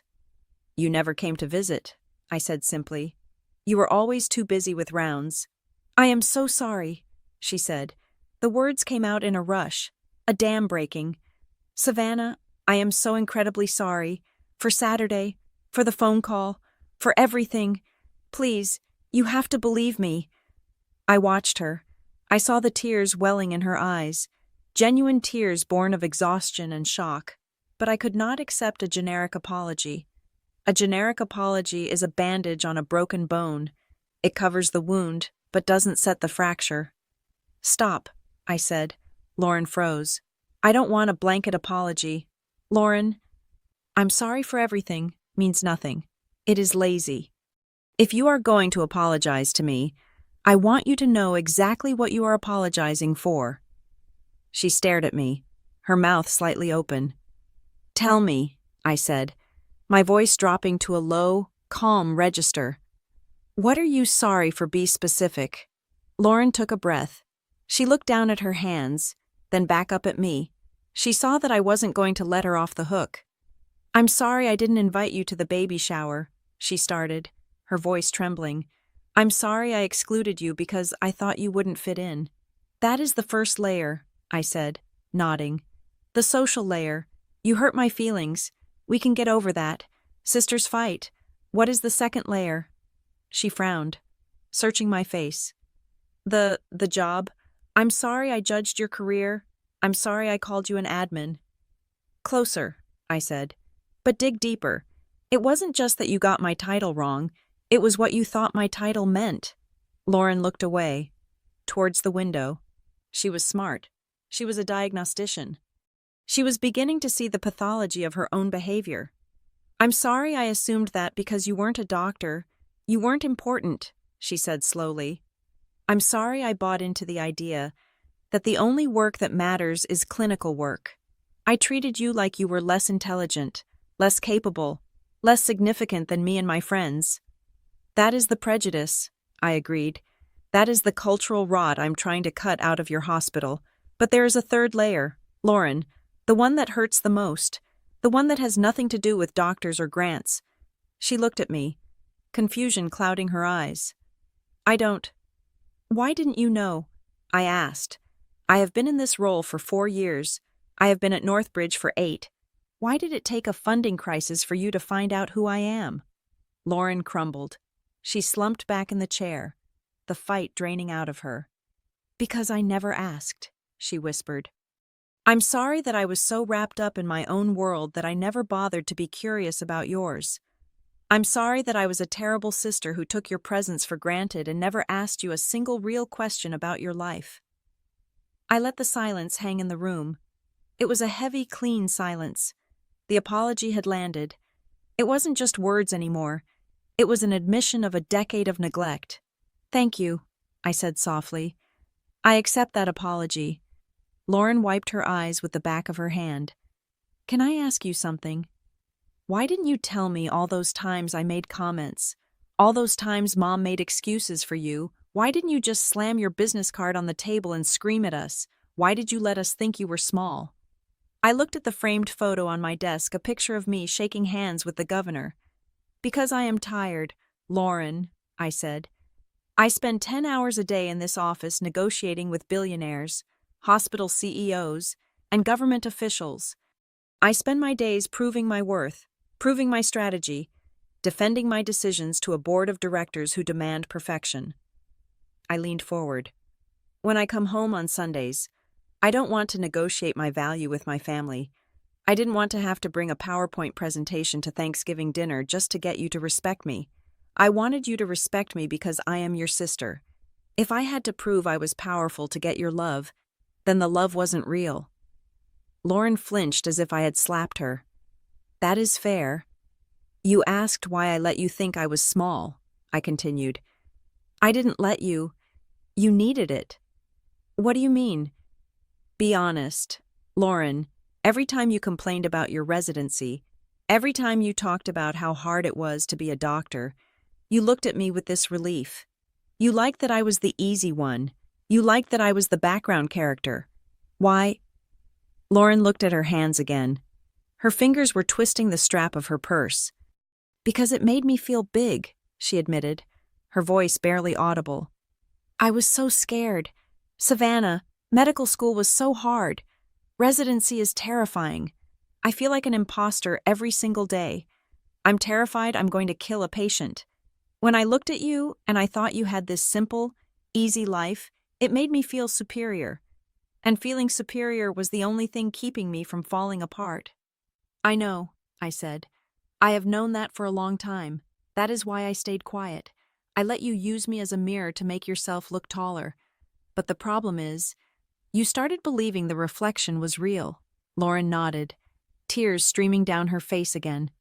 I know. I'm so sorry. We are past sorry, I said, sitting up straighter.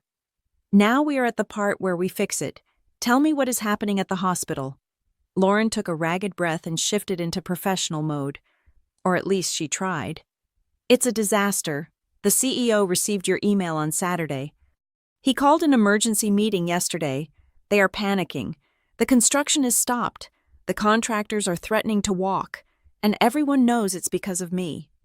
Do they? Yes. Marisol told the CEO what happened. She told him about the baby shower.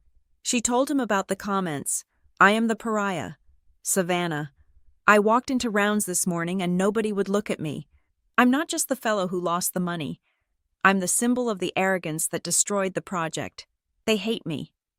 She looked at me with desperate eyes. You have to help me. I'm not asking you to give the money back right now. I know you can't. But how do I survive this? How do I go back there tomorrow? I looked at her. I saw the fear, but I also saw the resilience. She was a Whitaker. We didn't break easily. I can save you, I said, but you have to choose how you want to be saved. What do you mean? Option 1, I said, holding up a finger. I can make a call. I can tell the board that the audit is a formality. I can tell the CEO that we will lift the freeze in 2 weeks if they issue a public apology. I can smooth it over. You will still be the girl who caused trouble, but the money will come back. And eventually, they will forget. You can go back to being a doctor, and we can pretend this never happened. Lauren looked hopeful. And option 2? Option 2, I said. You lean into the skid. You don't hide from the blame. You own it. You become the person who fixes the culture. How? You go to the CEO, you go to Marisol, you tell them that you are volunteering to lead the internal review committee. You tell them that you want to be the liaison between the medical staff and the support staff. You become the face of the change. It will be painful. The other doctors will mock you. They will call you a traitor. They will say you are sucking up to the administration. I paused. But if you do that, you won't just be the sister of the donor. You will be a leader. You will be the one who actually solved the problem instead of just creating it. Lauren sat in silence for a long minute. She looked at the rain hitting the window. She looked at the expensive leather of my chair. She was weighing the comfort of the status quo against the terrifying prospect of real growth. If I choose option 1, she said slowly, I stay the same. I stay the arrogance. Yes, I said, and the money will eventually come back. But the respect won't, not mine, and not yours for yourself. Lauren took a deep breath. She sat up straighter. She wiped her face and tucked a loose strand of hair behind her ear. "I'll do it," she said. "I'll take option 2. I'll lead the committee." "It will be hard," I warned. "You will be walking into a firing squad every day for 90 days. "I deserve it," she said. "I created the mess. I should be the one to clean it up." I nodded. A flicker of pride sparked in my chest. It wasn't the pride of a sister watching a graduation. It was the pride of a mentor watching a student finally understand the lesson. "Good," I said. "I will have my secretary send over the compliance framework documents. You should memorize them before you talk to Marisol." "Okay," she said. She stood up. She looked exhausted, but she looked solid. She wasn't the fragile porcelain doll my mother tried to protect anymore. She was cracked, but she was real. She turned to leave, then stopped at the door. "Savannah." "Yes." "What about us? What about dinner on Sunday? Is it going to be awkward?" "Probably," I said honestly. "Mom is going to be terrified of me. Dad is going to be confused. It will take time." "I want to fix us, too," she said. "Not just the hospital." I stood up and walked around the desk. I didn't hug her yet. We weren't there. But I stood close enough that the barrier of the desk was gone. "If you want to fix us," I said, "there is one condition." "Anything." "From now on," I said, looking her dead in the eye, "when you see me, you do not ask me if I am busy. You do not ask me if I am still at the office. You do not ask me if I am dating." "What do I ask?" "You ask me what I did," I said. "You ask me what I built. You ask me whose life I changed today, and you listen to the answer."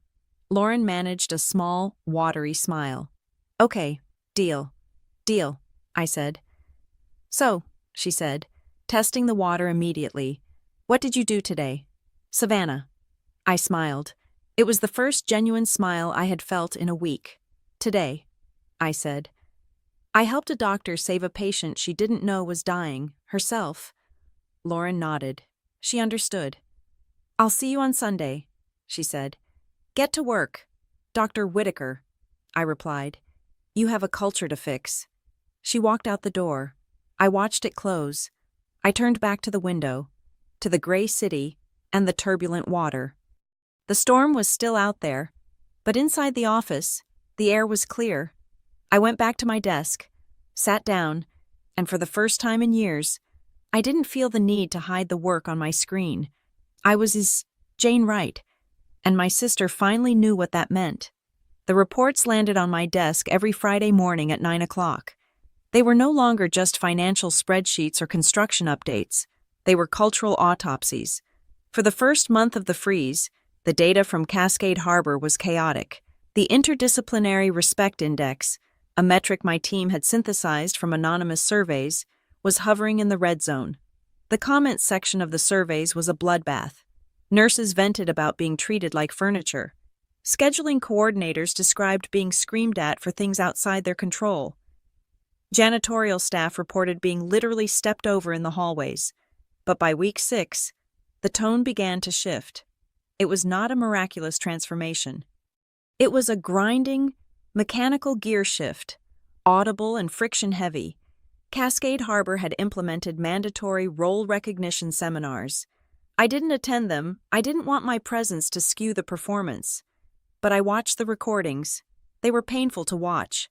Surgeons who had spent 30 years being treated as gods were forced to sit in circles with phlebotomists and listen to how their sarcasm affected workflow. Lauren was at the center of it. I watched a video file from a Tuesday afternoon session. Lauren stood at the front of a conference room, her pregnancy now undeniable, her ankles swollen. The room was hostile. A senior orthopedist, a man who brought in $20 million a year in revenue, was leaning back in his chair with his arms crossed. "This is ridiculous. Dr. Whitaker," the man said on the recording, "we are surgeons, not kindergarten teachers. We don't have time to hold hands and sing songs. We have patients to save." Lauren didn't flinch.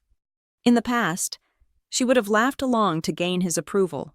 Now, she looked tired, but steady. "It is not about holding hands, Dr. Vance," Lauren said, her voice clear. "It is about risk management. And I know it's annoying. I know you think this is administrative nonsense. I thought so too. She paused, looking around the room. I am the reason we are here, she admitted. I am the one who treated the endowment director like she was invisible because she didn't have an MD. I cost us $50 million because I thought I was too important to be kind. So, if you want to be angry at me, but do not be angry at the process that is trying to save our funding. The room went silent. It was a messy, uncomfortable silence, but it was real. The change wasn't just in the seminar rooms, it was seeping into the family dynamic, turning our Sunday dinners into something unfamiliar. We no longer played the game of, let's praise Lauren. The air was thick with things unsaid, or rather, things being reevaluated. The turning point for my mother came 3 weeks before the probation period ended. Cascade Harbor held its annual fundraising gala. Usually, I avoided these events.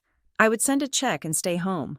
But this year, as the primary auditor of their future, my attendance was mandatory. I arrived in a floor-length black gown, wearing the diamond earrings I had bought myself after closing the deal on a rural telemedicine network. I walked in not as a daughter, but as Jane Wright. My mother and Lauren were already there near the ice sculpture. Diane saw me enter. Her face lit up with the usual maternal reflex, but then it froze. She watched as the CEO of the hospital, a man she viewed as a celebrity, beelined for me. She watched him shake my hand with both hands, his body language deferential, almost pleading. She watched the chief of staff wait for a break in the conversation just to nod at me. I made my way over to them eventually. "Hello, Mom. Hello, Lauren." "You look expensive," Diane said. It wasn't a criticism. It was a statement of fact, delivered with a tone of bewilderment. "It is a work event," I said. "I have to dress the part." A waiter passed by with a tray of champagne. He stopped for me before I even signaled. "Ms. Wright, sparkling water with a twist? Correct? We have a bottle set aside for you." "Thank you, David," I said, taking the glass. Diane stared at the waiter, then at me. "He knows your drink order." "I fund his payroll, Mom," I said gently. "It is his job to know." Later that night, I went to the ladies' room. Diane followed me in. She stood by the sinks while I touched up my lipstick. The room was empty. "I didn't see you," Diane said suddenly. Her voice echoed off the marble tiles. I looked at her in the mirror. "You saw me, Mom. I was standing right there." "No," she shook her head, her eyes filling with tears. "I mean, for the last 10 years, I didn't see you, tonight, watching those men, those important, powerful men circle around you like you were the sun. I realized something." She gripped the edge of the granite counter. "I thought I was protecting you from them," she whispered. "But I was actually protecting my own idea of how the world works. I couldn't understand a power that wasn't wearing a white coat, so I pretended it didn't exist. I made you invisible because I was too limited to see you." I capped my lipstick. It was the apology I had waited for since I was 22. "You see me now?" I said. "I do," she said. "And I am ashamed that it took a $50 million check for me to do it." "Better late than never," I said. I didn't hug her. We weren't there yet. But I handed her a tissue. "Fix your mascara. Mom, you're the mother of the woman who owns the room. You need to look the part." The real test came the following Tuesday. Lauren invited me to the Department of Surgery's weekly morbidity and mortality conference. This was the Holy of Holies, the closed-door meeting where doctors discuss their mistakes. Outsiders were never invited. I sat in the back row. The room was filled with 60 surgeons. The air smelled of coffee and anxiety. Lauren stood at the podium. She looked huge in her maternity scrubs, ready to pop any day. "Before we begin the case review," Lauren said, tapping the microphone, "I would like to introduce a guest. Sitting in the back row is Ms. Savannah Wright." Heads turned, eyes narrowed. I saw the whispers.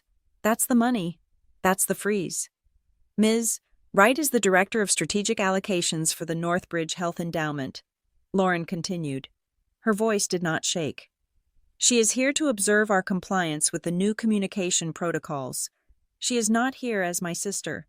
She is here as the person who holds the keys to our research wing. I expect you to accord her the respect that position demands." She didn't apologize for me. She didn't soften my title. She stated my power as a clinical fact. I scanned the room. I was looking for the eye rolls. I was looking for the smirks. I saw a few. Dr. Vance, the orthopedist, looked bored, but mostly, I saw fear, and in the fear, I saw the beginning of compliance. Then, the moment happened, the moment that justified the last 80 days of stress. The chief of surgery, Marisol Grant, stood up. "Thank you, Dr. Whitaker. Before we move to the clinical cases, we have a housekeeping item regarding the anonymous reporting system." Marisol looked at a piece of paper in her hand. "We received a complaint last week regarding an incident in the ICU. A frantic nurse asked a resident for help with a crashing patient. The resident told the nurse, quote, 'Do not interrupt me while I am teaching. Fetch a junior resident.' The patient stabilized, but the delay was critical." Marisol looked up. Her eyes locked on a young, arrogant surgeon in the third row, Dr. Holloway. He was a rising star, brilliant with a scalpel, and known for terrorizing the nursing staff. "Dr. Holloway," Marisol said, "please stand up." He stood, looking indignant. "This is a clinical review. Dr. Grant, why are we discussing admin complaints?" "Because," Marisol said, her voice like ice, "under the new Northbridge compliance framework, treating a colleague with contempt is a reportable safety violation. Ms. Wright is sitting right there. She has the power to revoke our teaching status if we demonstrate a hostile learning environment." Holloway looked back at me. I held his gaze. I didn't smile. I didn't blink. I just tapped my pen against my notebook. "You have two choices, Doctor," Marisol said.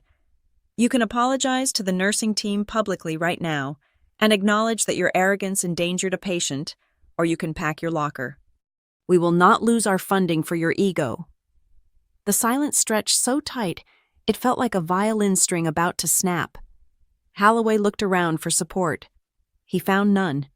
His colleagues were looking at their shoes or looking at me. They knew the math. One career versus $50 million. Holloway swallowed. His face turned a splotchy red. He started. His voice choked. "I apologize. It was unprofessional. I prioritize my lecture over patient safety. I will apologize to the nursing staff personally." "See that you do," Marisol said. "Sit down." I wrote a single word in my notebook. Progress. It wasn't perfect. Holloway didn't mean it. He was just scared. But fear was a functional substitute for respect until the habit formed. The system was self-correcting. The invisible people had been given a weapon, and they were using it. 2 weeks later, the pediatric wing held its ribbon-cutting ceremony. It was a gray, drizzly Seattle morning, but the mood was electric. The building was beautiful glass and steel, filled with light. I stood on the dais next to the mayor and the hospital CEO. Lauren was in the front row, sitting in a wheelchair because she was 2 days past her due date. The CEO gave a speech praising the partnership. He thanked Northbridge. He thanked the community. Then he introduced me. "And now, the woman who made this possible, Jane Wright." I stepped to the microphone. The applause was polite, respectful. I looked out at the crowd of doctors. "We have built a beautiful building," I said. "But a building is just a shell. The soul of this hospital is not in the glass or the steel. It is in the way you speak to one another in the hallways at 3 a.m. I paused. "We have released the funds for Phase 1, I announced. "The doors are open." Applause erupted. "However," I continued, and the applause died down instantly. "The board has voted to retain the freeze on the Phase 2 research endowment. That is another $25 million. It remains in a holding account." I looked directly at Lauren, then at Marisol, then at Dr. Holloway. "We have seen behavior modification," I said. "Now we need to see culture change. You have apologized because you had to. Phase 2 will only be released when you behave with respect because you want to. We will vote again in 6 months." It was a hard line, I saw the disappointment on the CEO's face. He wanted the full check, but I wasn't buying their obedience. I was leasing it. That night, Lauren went into labor. I was in the waiting room at 2 in the morning. It was a different waiting room than the ones I usually inspected. It was warm, quiet. Diane was pacing. "She's doing great," a nurse said, popping her head out. "She's asking for Savannah." I walked into the delivery room. Lauren looked exhausted, sweat matting her hair to her forehead. She was holding a bundle wrapped in a generic hospital blanket. "It's a girl," Lauren whispered. I walked over. The baby was tiny, red-faced, squirming. A new life, a life that would never know the hierarchy unless we taught it to her. "She's beautiful," I said. "I named her," Lauren said, looking up at me. Her eyes were glassy with exhaustion, but clear with intent. "Oh, Jane," Lauren said. "Her middle name is Jane, like your professional name, so she knows who paved the road for her." I felt a lump in my throat that had nothing to do with board meetings or audit reports. I reached out and touched the baby's hand. "Hello, Jane," I whispered. "Did you really keep the money frozen?" Lauren asked, a half smile on her lips. "Even on the day your niece is born?" "Especially on the day my niece is born," I said. "I want her to work in a hospital that deserves her. We aren't there yet." Lauren nodded. She pulled the baby closer. "We'll get there," she said. "I know you will," I replied. "I'm not going anywhere." I looked at the baby, then at the monitors beeping softly in the background. The machinery of medicine was working perfectly, but the machinery of the human heart was still under construction. The check was still in my drawer, unsigned, and for the first time, I knew my sister was glad it was there. It was the only thing keeping them honest. The 90 days of probation expired on a Tuesday morning that was deceptively bright for Seattle. The sun was out, reflecting off the glass towers of downtown. But inside the boardroom of the Northbridge Health Endowment, the atmosphere was as tight as a drum skin. This was the final judgment. For 3 months, the $25 million earmarked for Phase 2 of the Cascade Harbor Pediatric Initiative had sat in an escrow account, frozen solid. Today, the hospital leadership had to convince us that they were warm enough to thaw it. I sat at the head of the table. To my right sat Robert Sterling, our chairman. To my left, the rest of the board. Opposite us sat the delegation from Cascade Harbor, the CEO, Dr. Marisol Grant, and sitting slightly apart from them, my sister, Dr. Lauren Whitaker. Lauren looked different. She was no longer the glowing, pregnant center of attention she had been at the baby shower. She was a new mother, back from maternity leave only a week. She looked tired, but there was a sharpness to her gaze that hadn't been there before. She wasn't wearing her white coat. She was wearing a simple navy suit, identical in formality to the one I wore. The CEO began the presentation. He was slick, polished, a man used to charming donors. He pulled up slide after slide of data. "As you can see," he said, using his laser pointer to circle a graph, "our internal satisfaction scores have risen by 15%. We have implemented the one-team protocol. We have established the anonymous reporting hotline. We have fired 2 attending physicians who refused to comply with the new conduct standards."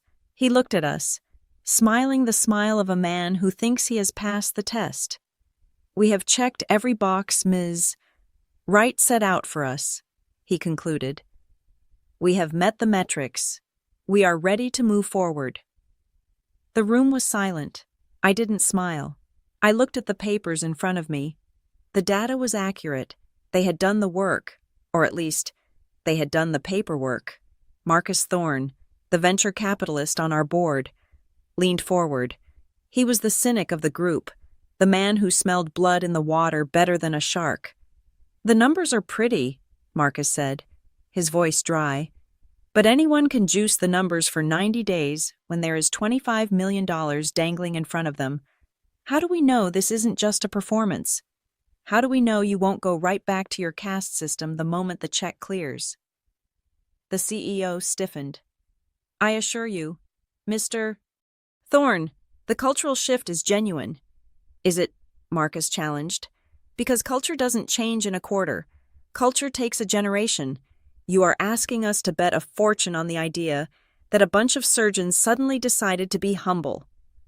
The CEO opened his mouth to argue, but a voice cut across the room. He is right. We all turned. Lauren stood up. The CEO looked at her with a mix of alarm and warning. Lauren ignored him. She walked to the front of the room, standing not behind the podium, but beside it, exposed. Dr. Whitaker, Robert Sterling said, you have the floor. Mr. Thorne is right, Lauren said, looking directly at Marcus, then at me. You shouldn't trust the data. The data is just compliance. It is people doing what they are told so they don't get fired. The room went deadly quiet. The CEO looked like he was about to have a stroke. Marisol Grant, however, was watching Lauren with a strange intensity. I am not here to defend the graph, Lauren continued. I am here to offer myself as the evidence of the disease. She took a breath. 3 months ago, I hosted a celebration for the upcoming birth of my daughter.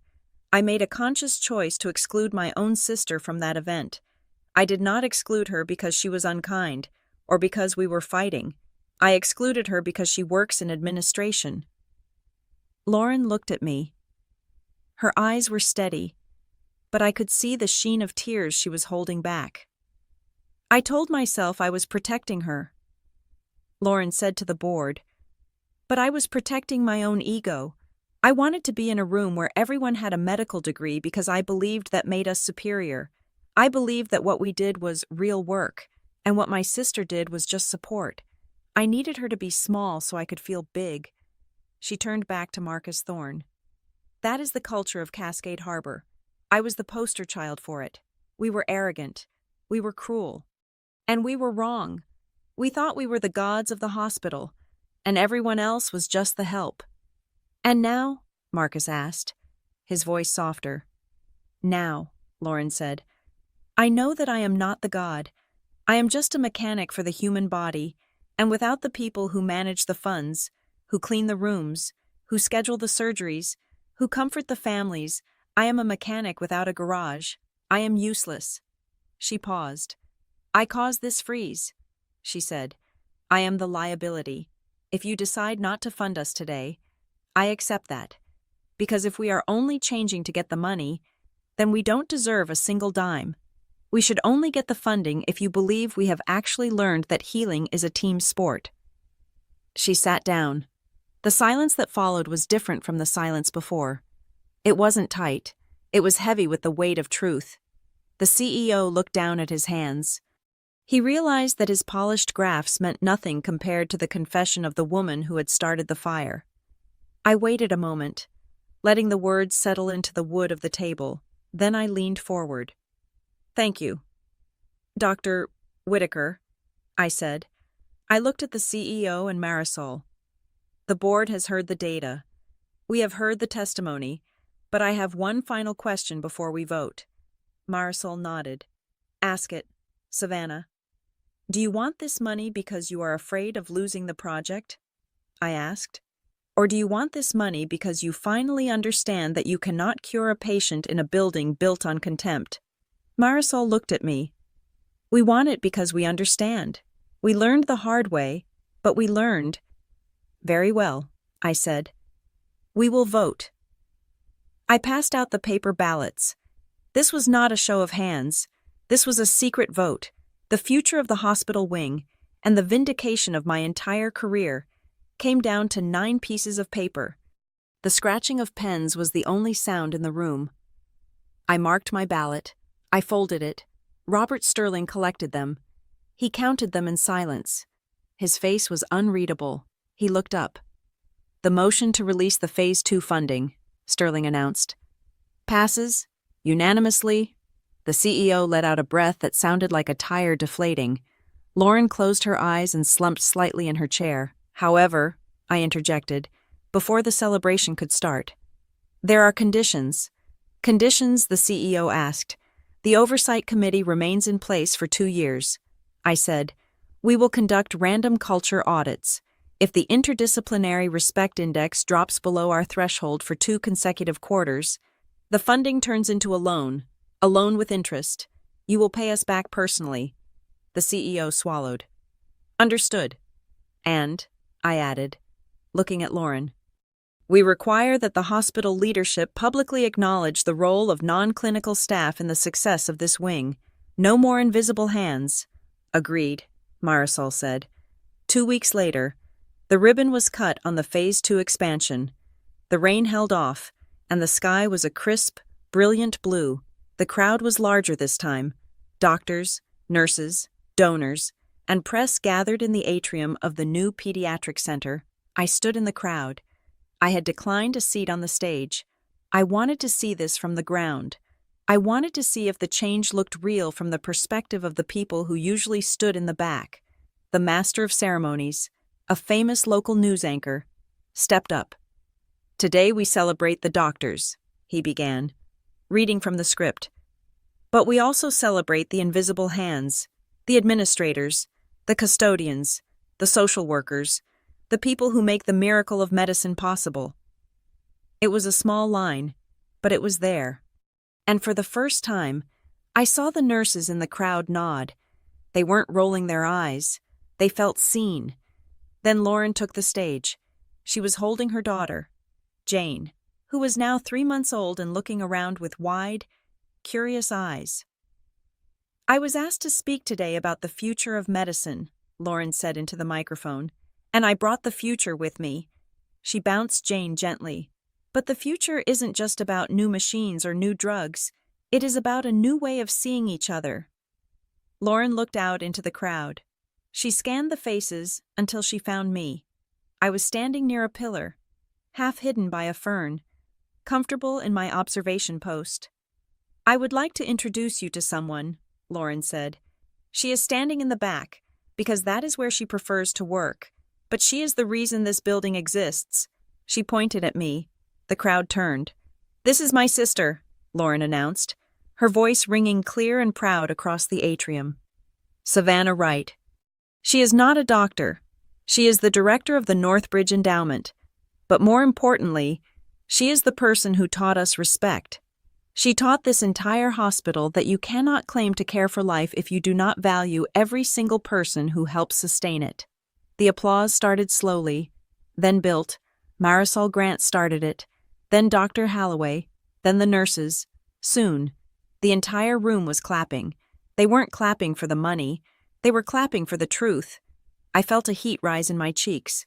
But I didn't look away. I nodded to Lauren. She smiled, shifting Jane to her other hip so she could wave. Thank you, Savannah, Lauren said, for not letting us stay broken. The circle closed 1 year later. It was a Saturday in May. The rhododendrons were in full bloom, exploding in pink and purple all over the city. I walked up the familiar driveway of the Mariner's Crest Hotel. The valet opened my door. Welcome back to the Mariner, ma'am. Thank you. I walked into the lobby. It was the same lobby where, a year and a half ago, I had been the ghost at the feast. The same chandeliers, the same view of the water, but the air felt different, lighter. I held the invitation in my hand. It was not a heavy cardstock embossed with gold.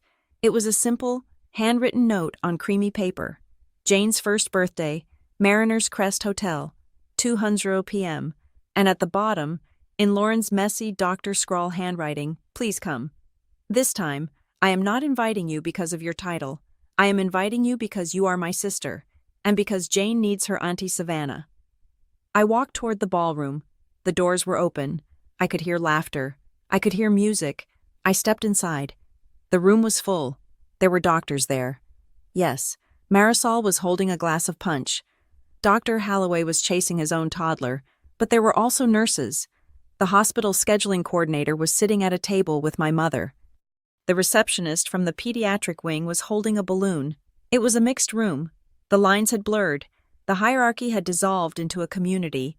My mother saw me first. She stood up and waved. Savannah, over here. We saved you a seat. Then Lauren saw me. She was holding Jane, who was smeared with smash cake frosting. Lauren handed the baby to her husband and walked over to me. She didn't stop to check who was watching. She didn't glance around to see if my presence was acceptable. She walked straight up to me and wrapped her arms around me in a fierce, tight hug. "You came," she whispered into my ear. "Of course I came," I said, hugging her back. "I never miss a board meeting," Lauren laughed, pulling back. "This isn't a board meeting, Savannah. It's a party." "I know," I said, looking around the room where everyone was talking to everyone, regardless of the letters after their name. "But the compliance looks excellent." "We're trying," Lauren said. She took my hand. "Come on. Jane has been waiting for her gift." I let her lead me into the room. I wasn't the director of strategic allocations. I wasn't the woman with the checkbook. I wasn't the invisible sister. I was just Savannah. And for the first time in my life, that was enough to fill the whole room. Thank you so much for listening to this story. I would love to know where you are tuning in from today. So please drop a comment below and share your thoughts on Savannah's journey. If you enjoyed this story, please make sure to subscribe to the Maya Revenge Stories channel, like this video, and hit that hype button so we can share this message of respect with even more people.